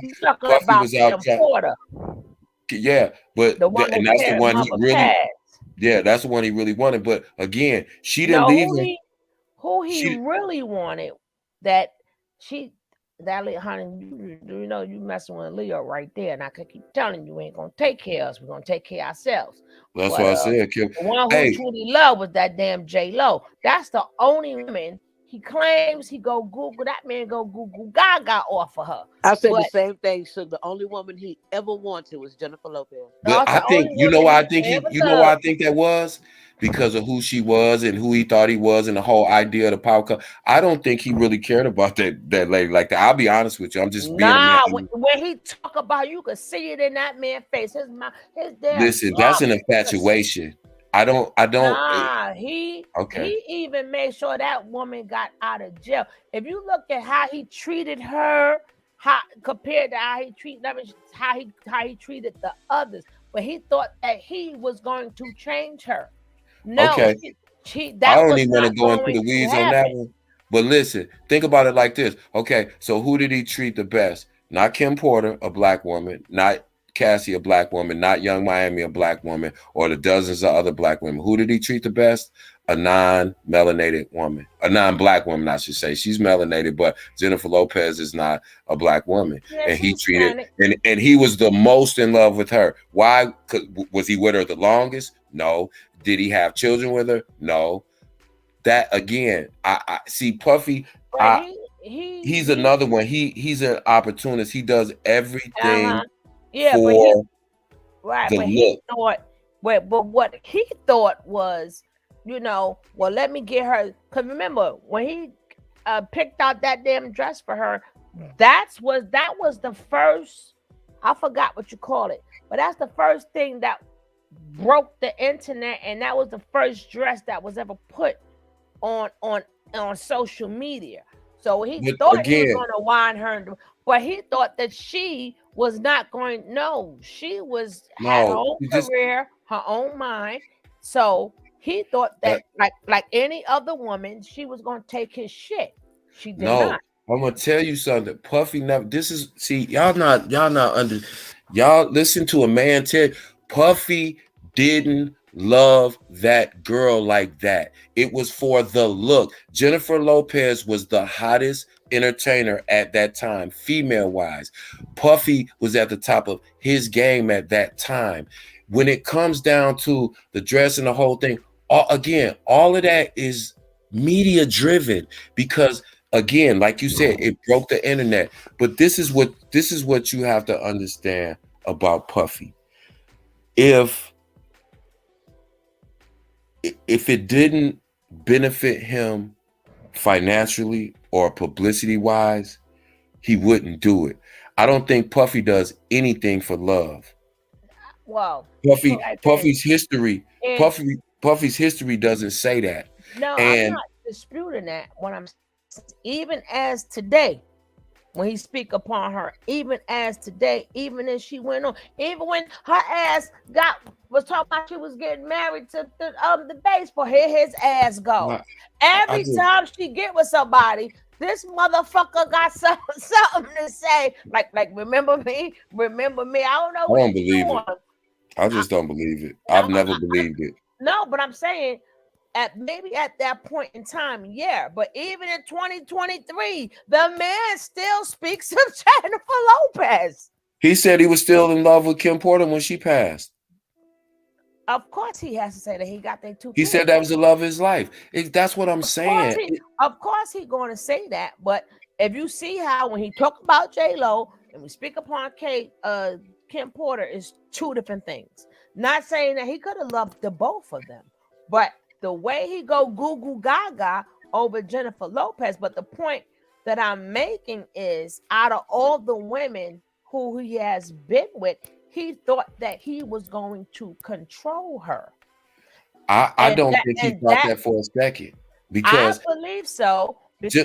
Jennifer Lopez had as much money and was as big as Puffy. Not at that time. Not at that time. She was not all. She wasn't the J-Lo. She was Jennifer Lopez. She wasn't J-Lo. Okay. That's okay. Sure. That's even okay. Even prior to the dress, she was still. That's when Jenny from the Block and all of that, and she was on. No, she didn't do none of that yet. Okay, I don't. Remember when she did Jenny from the Block? That's when she was with Ben Affleck. Then well, she wasn't J-Lo. She was regular Jennifer Lopez coming up. Okay, all I'm saying is, without getting into the weeds, Puffy, if Puffy convinced the world that J-Lo was the love of his life, okay, cool. That means whatever he did worked. But again, at the end of the day, how long did he stay with Jennifer Lopez? She left after, listen, Ninja, I ain't playing games with you. You're going to get locked up by your fucking self. This is the last straw. But the point that I'm saying is, every woman he has total control of. And that's the one woman, maybe that's what made him want her even more, was he could not control her. He could not. She was not going to stop her business. Same way Young Miami. She was hot. And the minute she got with him, now all of a sudden, oh, I'm not in the group no more. He did the same thing with Cassie. That's what I said. Right. Cassie was because he took her from Ryan O'Neal, who was the best producer for her. He took her. Kim Porter was a model. You know, she was doing her thing. Again, it makes the point, whether you're a celebrity or you're a regular person, Puffy is a quote unquote high value man. All the women that he got to fall under his control and go with his plan, he ended up manipulating them, like you said, from Kim Porter to Cassie down to Young Miami, right? Because they had an agenda. They were looking to move up in the world. They were looking to be on a certain status level. Right. Jennifer Lopez didn't have to use Puffy to gain status or to get money or to do any of those things. So therefore, there was a different dynamic in the relationship. Now, yes, that may be why he wants her, because everybody wants what they can't have. Right, but that was the only woman that was not stopping her life for him. That was the only woman that, I'm gonna be just as big as you. What the fuck you mean be under you? Ninja, but because she worked, even every man says the same thing, she's a workaholic or whatever. And he thought that, I'm a wine and dine, I'm Puff Daddy. Remember, he had the money at that point in time. She didn't. And she followed. Okay, but so again, we're talking about a man with money that's manipulating a woman that doesn't have money, and you can do a lot of things, and that's the whole point. So it doesn't matter if it's a regular guy or if it's a celebrity or if it's a quote unquote high value man. They all use the same game plan, and that's why, like you said, he couldn't do it to Jennifer Lopez. That's why I said, when you talk about the Manosphere and Kevin Samuels and the Tommy Sotomayor's and all these people with women who are strong-minded, who are correct, that stuff, they don't even listen to those guys, because you can tell from the first sentence what they're talking about has nothing to do with me and my life. And it's the same thing, with Jennifer Lopez. I think That man even made a whole goddamn album damn near about J-Lo. Again, it's just like social media. It's like, just like content. It's content. That's when I looked at that song. I didn't think for 1 second he made that song because he was that in love with Jennifer Lopez. He made that song because at that time that would be the maximum capitalization financially off of their relationship. It was for clicks and views. As far as Ninja was hurt. He was hurt, and he told homeboy write these songs. Remember, he told homeboy write these songs, and then she hit his ass what money don't cost a thing, and then she married the dancer. I said, well, all right now. But the point that I'm making is that it's not going to work for every woman.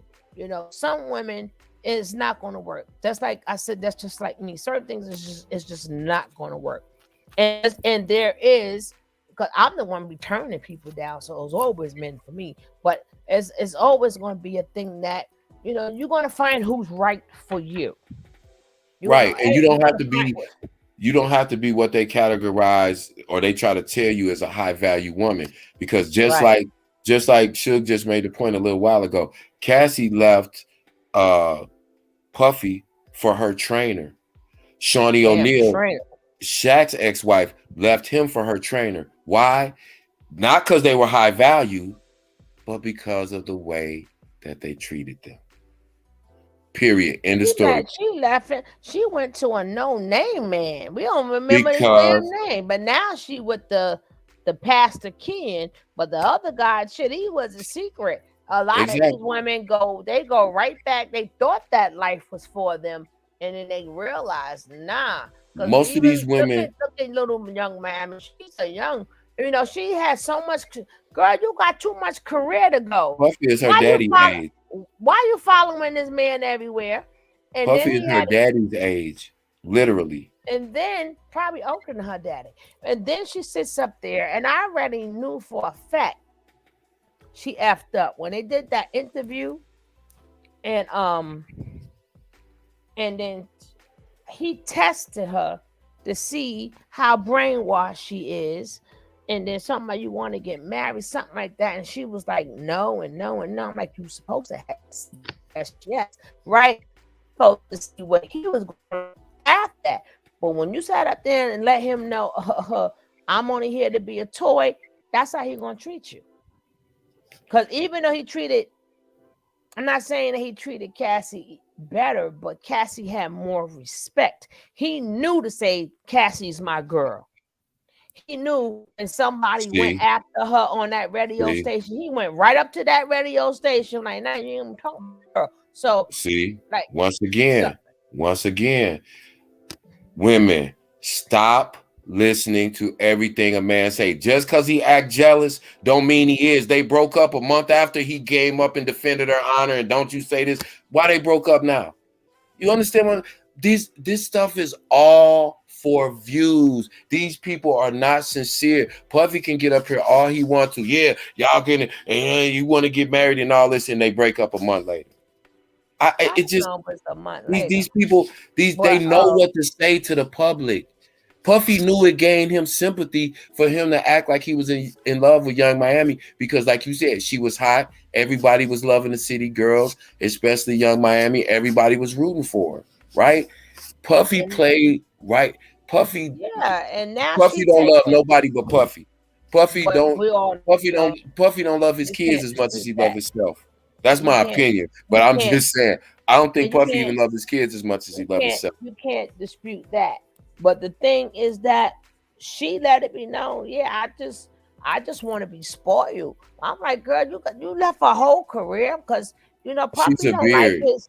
Puppy likes to be in control. She's a beard. Remember Cordell Stewart, football player, quarterback, played for the Pittsburgh Steelers? Popular, very, very popular in the mid-2000s.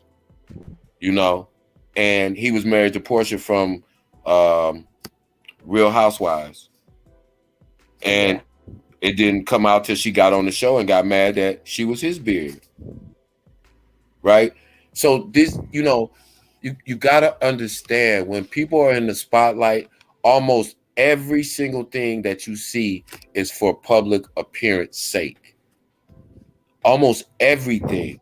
Look how long Jada and Will was the dream power couple. Everybody, Will, Jada, oh, they so cute, they so cute. But then when we found out what was really had been going on behind the scenes for the last 20 years, people were like, oh my God. That was the biggest thing for. That's why I said you gotta understand when these people put something out to the media, it's for a specific reason. It's for a specific intention, and it's intended to gain a specific desired end result. These people are these are the most insincere people in the world. So when people listen to these social media figures and these bloggers and these celebrities, it just always blows my mind. It's enough people around me that are real people that I know go through things that I would trust their advice way more than a panel full of people, one, who are younger than me, two, who are coming from a totally different perspective, and three, it doesn't make sense just in real life from my own life experiences what they're saying. But these are the people that hundreds of thousands and tens of thousands of people, Black people in our community, are listening to. And not only they're listening to those kind of people, like they just exposed Pearly, like you were saying earlier, they're listening to a white woman tell them about Black relationships. I'm just saying. We trust everybody else to tell us about our relationships when we know ourselves exactly what's wrong with our relationships. But the reason it never gets fixed is, well, see, you already know, sir, so I ain't got finished. We know exactly what's wrong. The problem with that is you need more people to talk about that, because we may not be bigger than them. We might not be. You might be like a fraction, but it's some things just need to be said. You know, maybe we have to talk about the love again. We got to talk about the real relationship. We got to talk about real people, because if not, they will totally always dominate. You know, so sometimes, even though when I bring up a subject, it's not to say if they're right or wrong. My job is to say, hey, that's not for everybody. You know, you don't have to get sucked into what they're saying, because we might save a girl from getting a BBL. You know, letting her know she's beautiful.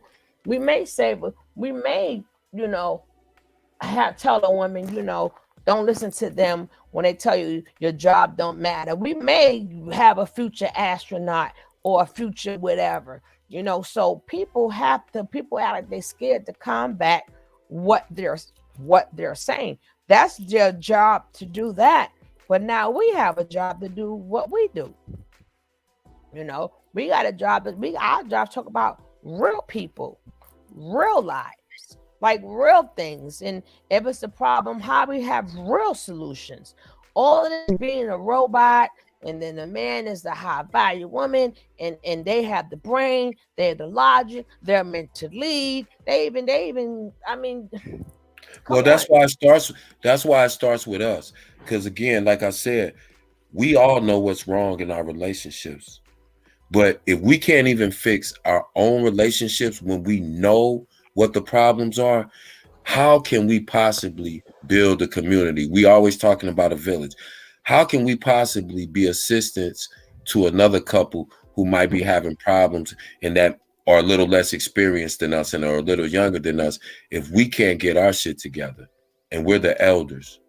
No, but sometimes, you know, you still have a little wisdom, even though your stuff may not be together. But sometimes what you say could help somebody. You could help people while you're getting yourself together. It ain't like you all. And then sometimes, even if you're a little messed up, I could tell you this because I'm fucked up. And you know what? And I don't want for you to take, just like an alcoholic, even though he haven't stopped drinking, he could say, you see why I could tell you stay away from alcohol? Right. Look, and I get that. Look what it done to me. But see, and I get that, and that's true for some people. But see, I'm like this. I was always like this too.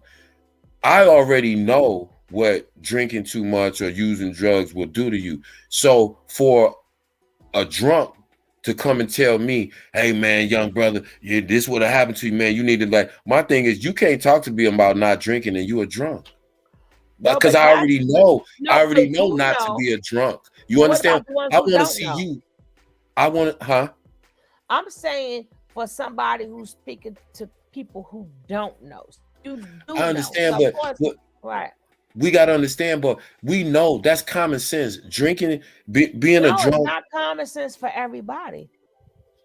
Yeah, but again, everybody can't go. We can't waste our time on people if we have to understand that being a drunk and using drugs is wrong and that it's going to mess your life up. Hold up. Sometimes you got to put in perspective people's age.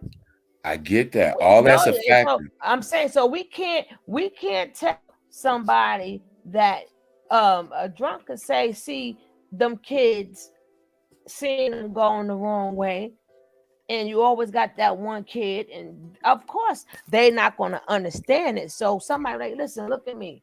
You do not want to grow up and be like me. So remember, we always speaking to people who don't know. There's different age brackets. There's different. Some people was in the ghetto. Some people was in the suburbs. Some people was high class, low class. So sometimes it depends on who you're talking to. Everybody can't go. No matter how much you try, no matter how well intentioned you are, everybody can't go. But like I said, it always depends on who you're talking to.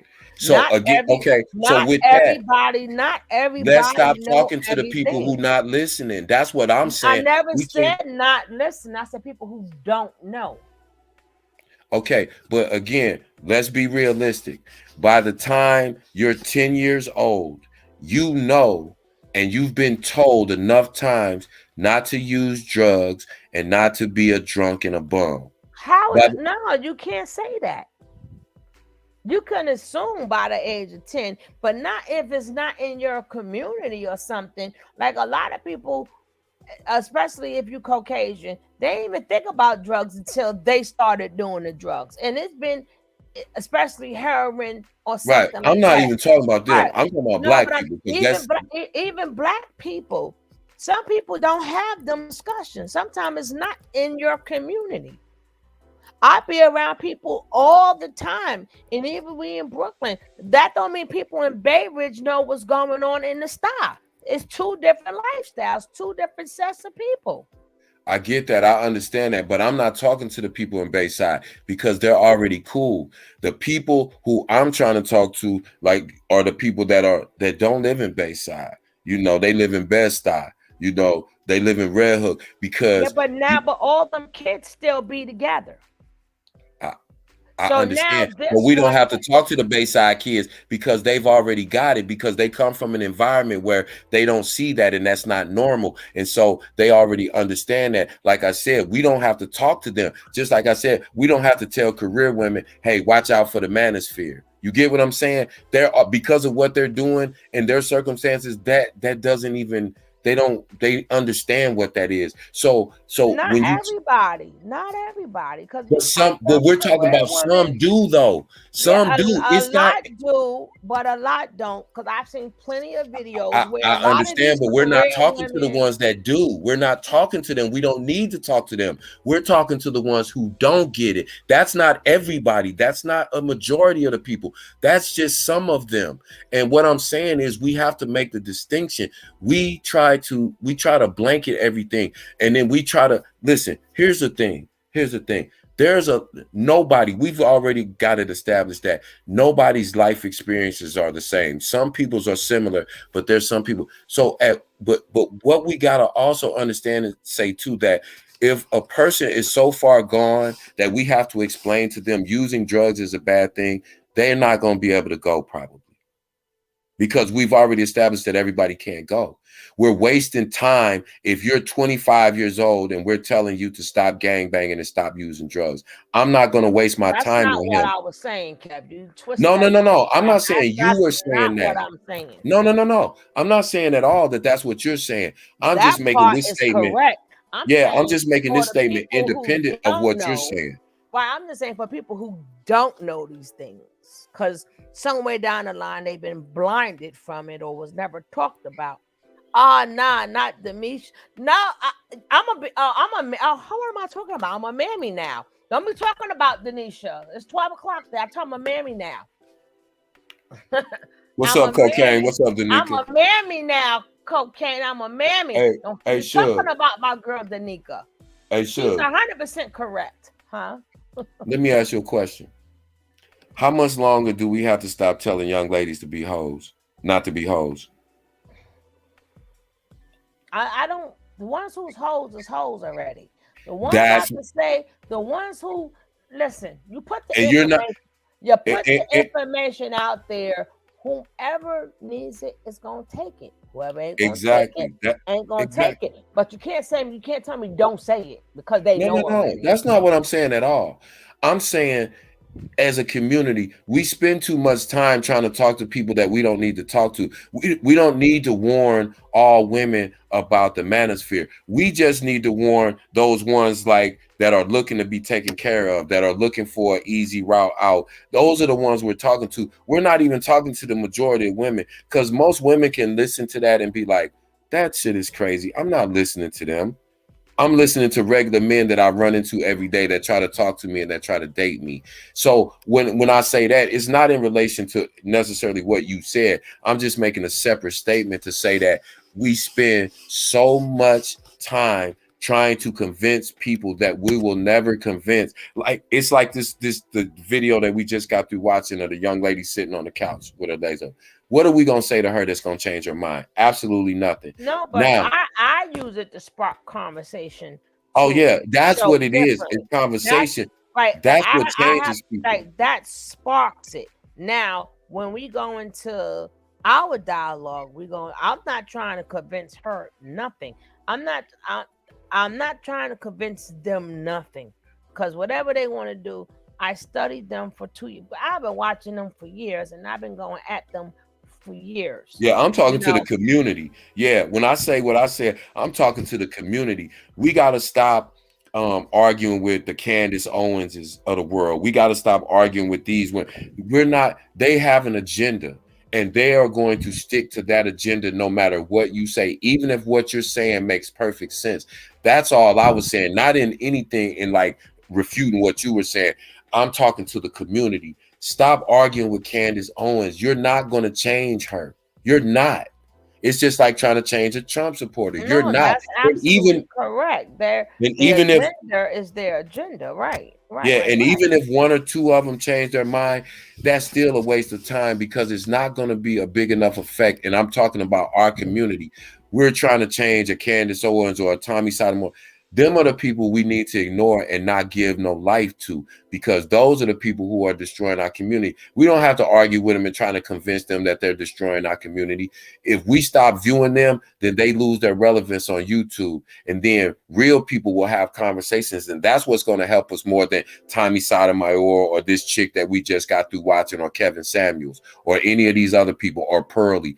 Anything that they say is pretty much irrelevant, because they're only talking to the people who have already agreed to agree with them, and who have already agreed to, no matter what they say, because I'm on their agenda, I'm going to agree with it. And anybody who doesn't agree, they're a hater, or they're small-minded, or they're this or that, whatever these quick comebacks, these standard comebacks that they have, that's all that they're going to say. The people who really are going to take something from what you said, they already kind of know that those people are full of shit. And so what we do when we give our commentary is we try to be fair, we try to be down the middle, and we try to give you a lot of different perspectives and let you make up your own mind based on the information that you heard. I don't pretend to know everything, so I'm not gonna sit here and tell you, oh, y'all ain't listening to me, y'all just hating on me because y'all don't want to hear the truth, y'all don't want to hear the real, I'm too real, all that kind of bullshit people always say. No, my opinion is one small perspective in the mass perspectives that we have. But let's not spend our time arguing with those people. Those people are not for us. They're not on the same agenda that we're on. And we separate when the sooner that we learn to separate ourselves with them, the quicker that we're going to figure out how to solve the problems that are going on in the Black community. Because none of those people that are named are ever going to give you one solution to solve what's going on in our community. That's it. It's a game for them. Well, but we have to put it out there, and that's what. Yeah. No, I'm not. Yeah. We put it out there, and sometimes we have to use their name. Yeah. And I'm just telling the community, don't take all this stuff that they be saying as gospel.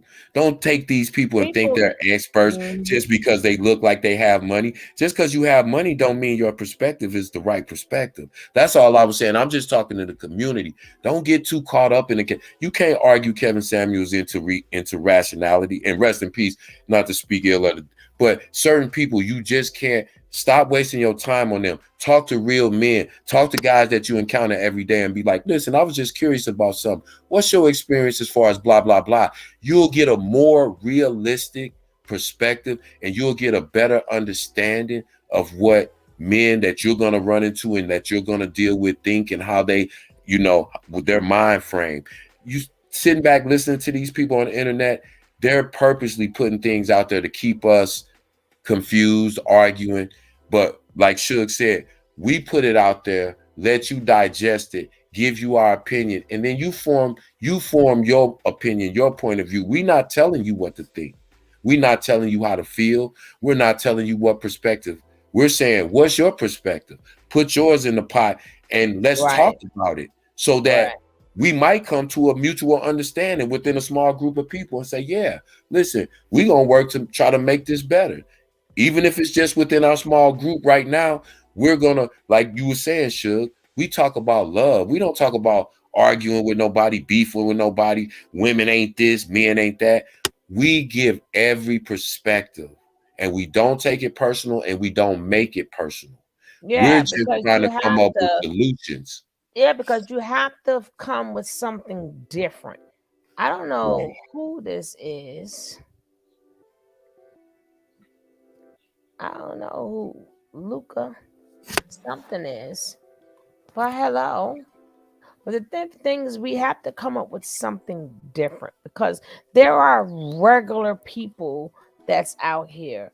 And like I don't even like when the term simp for a man. I just don't, because I'm like, a man is a man. Who is for somebody to say, like, no, you simping, you out here on this damn thing every day, simping to make money. They're minding their business, going to work every day, but not like certain things, like I'm an alpha. First of all, I'm not even Greek. That's are you Greek? Are you in a fraternity? Like, and you're not an alpha, you're not an omega, you ain't a beta. I just don't like them terms. I think as a man is a man, and however high you are, you have people that's just laid back. So they gotta be a simp because they're laid back. And you know who the people who are that don't mean they won't put a slug up in you. Don't get it twisted. Exactly, because this is the whole irony to that. You know who defines who are alpha males and who are beta males? Narcissists. Yeah. They tell y'all that they're alpha and everybody else who is not like them is beta. Yeah. Again, this is what people don't consider and realize, because this was never a thing until recently. And then again, where did that come from? The manosphere. Your physical prowess doesn't make you an alpha. Yeah, it really doesn't. Yeah, it really doesn't. Because if we go down a checklist of alpha males, then that would mean Elon Musk is alpha. That would mean Warren Buffett that would is mean alpha. he a beta because he got money, but he don't have that rah to him. So that will make him a beta. And then, but my thing that's but I'm just saying, but they define Elon Musk as alpha because he's a go-getter, he's a leader, he's a billionaire, da. That's why I said you got to watch these definitions and who's telling you that this is what I've never in my life said to anybody I'm an alpha male. I've never in my life ever said that to like anybody. You can't even talk no more. and it giving you a label. It's like it's a label, a manosphere, the place where everybody is not no millionaire in the manosphere. You got people talk a good one. They're broken than the people in the chat. And That's the reality. People don't understand that. Just like Suge was telling y'all might have thought KW was a multi-millionaire from the way he looked, and he was brushed off and polished. He was selling cologne a few years ago, but y'all wouldn't think that. Literally worked in a fragrance store, and his first videos is about the colognes. Yeah, and like you see the makeup girl at the Macy's counter in Macy's. Right, he was one of the Macy's guy. And then next thing you know, he thought that, well, let me help some men. But when he realized helping men, and it's a shame, helping men didn't make no money. So that means he didn't want to see the men do better. There you go. So, and now you get into that's what I'm saying. So then he figured, let me talk about women. That's what it is effed up. That let me talk about women, and then I'll make the men feel good about themselves by talking about the women. They will support me. But I still ain't gonna help the men. Y'all still gonna stay fucked up. No, because the men feel good. The men that follow his doctrine, they're not gonna ever get a woman. Because most of them are never gonna fit into the quote unquote high value man category, which is a fake category. Thank you. We ain't seen no pay stubs of nobody. And the real high value men, you don't see. They're not on the internet. You don't even know their name. They're not popular. That's what people don't. That's why I said that this internet is all smoke and mirrors. If these people were really making money and they had money, they wouldn't be on social media. That's why you don't see people like Jeff Bezos have an active YouTube channel where he's posting all day and he's doing 7 and 8 hour lives. You don't see anybody with substantial money that is doing that. Even though you have certain channel holders that got 1 million subscribers, they got to post every single day to get that 40% from YouTube or whatever they pull in. See, so don't think that's why when they get judgments against them for lying, they can't pay them. They can't pay them.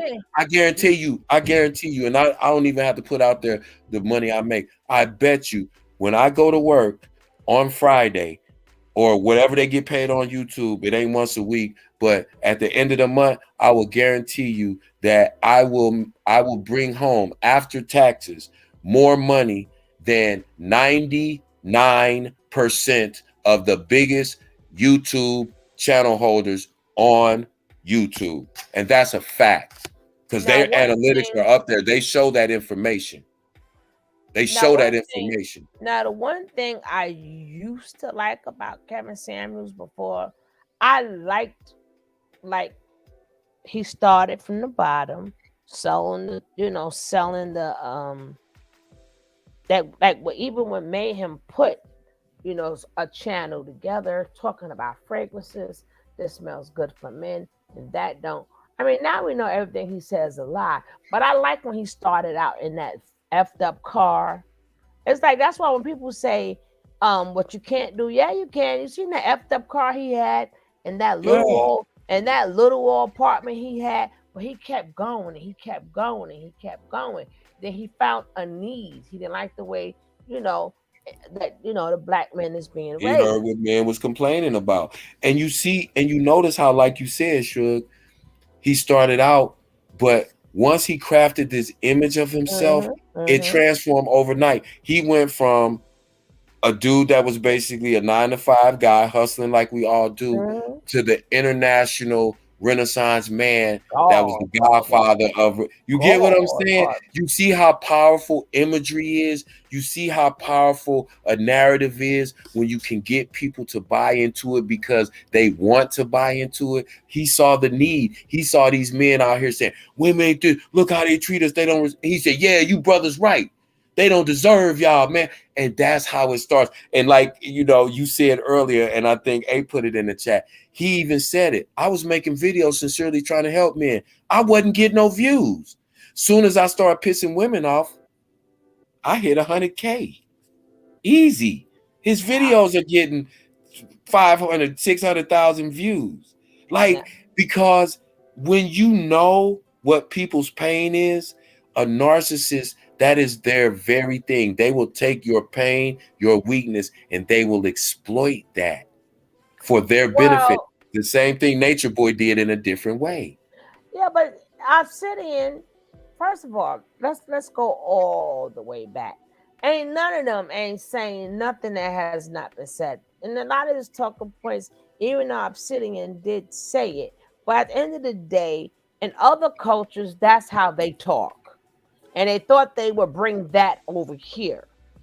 So just like that's how Muslims talk about their wives and other cultures talk about their wives. They figure they're gonna bring that to American black woman. Ain't gonna happen because we didn't have a culture. So you're not gonna bring us somebody else's culture. We don't know none of that. Now, like if I like now, far as like talking to like pulling a woman's coattail, it's like I said, it's nothing wrong with that because it fucking sickens me. Sorry, YouTube. When I see women like bring these freaking men in a house and they either abuse your kids, they beat your kids. Like you kicked out the no good daddy because he ain't no good and cheating. But this man, and these are the things we want to talk about. But it go both ways. I want to keep it to whereas these are the effed up things men do. How do we change that? And these are effed up things that women do. Or did I say women first? Yeah, you said men. No, you said it right. Oh, but wait a minute. We only got 3 minutes left. Cocaine said that Godfather Kev got kicked out of the fragrance community. Because they didn't want to pay him. Yeah. Hey, I was just getting ready. I'm gonna end on that note because this is real life. He gonna get his joke before he go to bed. Somebody I was just getting ready to tell y'all real life is kicking in for your boy. I'm gonna tell y'all something. I don't get no cash apps on YouTube. I ain't up here gonna pretend balling. I gotta get up early in the morning and go in here to these folks' jobs so they can pay me good. But listen, this was a great we got bill. 2 podcasts coming up. We got 2 podcasts. Remember, the podcast gonna be an hour to an hour and 15 minutes because we want to keep them short. So we got 2 subjects coming up. Remember the podcast, there will be no drop links. Yep. There'll be no drop links. And if you have questions at the end, we will answer the questions at the end. And then being that it's only an hour or so, we want to, because we got to do like topics. We got to do topics, talk about what's going on. So it's not going to be long, and we're going to talk about different topics, how we feel about the topics, and what's going on, because they said that we're going to be broke by June 1st. We need to talk about that. Yep. And those are, like I said, those are the real conversations. Those are the things that's going to start turning stuff around, because once we become more financially literate and we keep up, like people don't even know the debt ceiling vote is coming up, and we may default in how many people know that the actors and writers in Hollywood went on strike. They're talking about how that's going to affect people. We got the banks that are going insolvent. We have, like she said, we got the upcoming debt ceiling. Today about a bank. Yeah, but I don't know how many people saw that last week. People were going to pull their money out of the bank in California and couldn't get their money. Yeah, so we're going to go through a bunch of things. We're going to have 2 coming up, but we're going to definitely have one on Friday. So, but remember, that's going to be like an hour or so. We might do it Friday and Saturday, or we might do it Thursday and Friday. That'll be up to Kev. But we won't be dropping links or nothing. But after it's finished, if you guys, then we can do a panel talk about it. We could do a panel talk about it, because when people listen back to the podcast, we just want to have a show there. So, and then it's not a long show, and then maybe people catch on to it. It'll be longer. But remember, podcast is different from a regular show, even though it still goes down with the regular shows. But it goes into your podcast section. And because it's not necessarily going to be like this in this format where we're going to be responding to questions or even reading the chat, it's going to be more like we're going to give a reaction to something that we might have saw in the news, on social media, in real life. And you guys participate in that because we want to know what's on your mind. When you're in the chat, drop in some subjects that you guys want to speak about, things that you feel we need to touch on as a community, so that we can start coming up with some answers and some solutions. Oh, now I see why Cav and Shug. Yeah. About the debt ceiling thing. Yeah. Did you know the IRS was hiring 350 agents? Yeah. It's a lot going on that goes right past us because we talking about but we it's just the podcast is going to be a way to zero in on certain specific things. Excuse me. The conversation is not going to drift off like we do in the lives, because that's kind of what the lives that's just how they go organically. But with the podcast, they're going to be specific, focused topics, and we're going to speak, like I said briefly. They're not going to be long. Keep it to 45 minutes or an hour because I don't want to talk you out of death. But we want to target in on things, and then we may do a follow-up after that live, and then we'll just go strictly questions. But yeah, I think it's going to be a nice format, and I'm excited about it. So I'm looking to, do the next one. But yeah, man, we just got to keep the conversation going because there's people out there that's like us that maybe haven't found Sugar Love's channel yet, maybe haven't found Tony T yet, right? So those are the people that, we're trying to reach. We're not trying to change nobody's mind or convince nobody. When you hear people trust and believe and understand what it is that they're doing and know what it is and know why they're doing it, but the people who don't know, who haven't been exposed to a lot of these things, we can give them some valuable information that may stop them from getting into a situation. So we're just trying to hit everything from all angles, and and the podcast is really going to do that. So I would really want y'all to really tune in for the podcast and get into those and give us some subject topics and things like that. So anyway, I ain't gonna be long-winded. Love y'all chat. Great discussion, and but I gotta get up and do what I gotta do. I gotta pay bills and keep everything going. Go back to being a real man. Man stuff, you dig? What real men stuff do. And guess what? And guess what? In all of the man stuff that I'm doing, I don't have to make a video showing that I'm doing it or brag about it. It's just what I do because that's what it is. So when you hear a person bragging too much about something, it's because they really ain't doing it. I work with kids. I don't have to remind people every time I say something that I do. It's just who I am. Just get in that habit. When you get in those kind of habits, you'll watch less bullshit of what other people are doing because you'll know what real life things look like because you'll actually be out there doing it. So when you hear these people talking crazy, you're going to be like, man, I ain't got time to hear that. I can be going over here, coaching my son's baseball team, or I could be more active at school, making sure that, my child is getting the education that they deserve, or I can be doing something more productive than listening to people who don't even have your best interest at heart. They can tell you they helping men, but they're going to tell you everything that's going to keep you from getting a good, decent woman. And I just want to say one more thing. So you're something. Mr. What's his name? Mr. Delon Brooks. What the hell made you sit up there and call that man LeBron old and stuff? Now you ain't got no job. Yeah, and not only did you get eliminated, when you asked for that 40, LeBron dropped exactly 40, and it got your ass kicked off the team. See, that's why I said people crazy. But hey, peace, y'all. We're gonna be talking about that type of things on there too. Yeah, we're gonna cover a lot. That man sat there. Well, I don't know, and he old. I'm like, what the heck? But that's career suicide. What the hell is wrong with you? You said Hollywood went on strike. Yeah. Hey, I'm gonna say one more thing too before I get out of here because it just came across my mind, Lord have mercy. and it's gonna be short. You know how you work on yourself. Those that we all will always be healing in the process of healing, but those that have got to that point that they healed, and you're able to look back and reflect, and you're able to not repeat those same mistakes. Think about how much hard work that it took you to get to that place before you share yourself with somebody who's not there yet, because they're gonna take you right back. And anyway, on that note, I'm out. Peace. I love On y'all. that note, we out of here. 99 Cat. Peace. I am the something. I am the culture. I am the culture. King culture, big culture.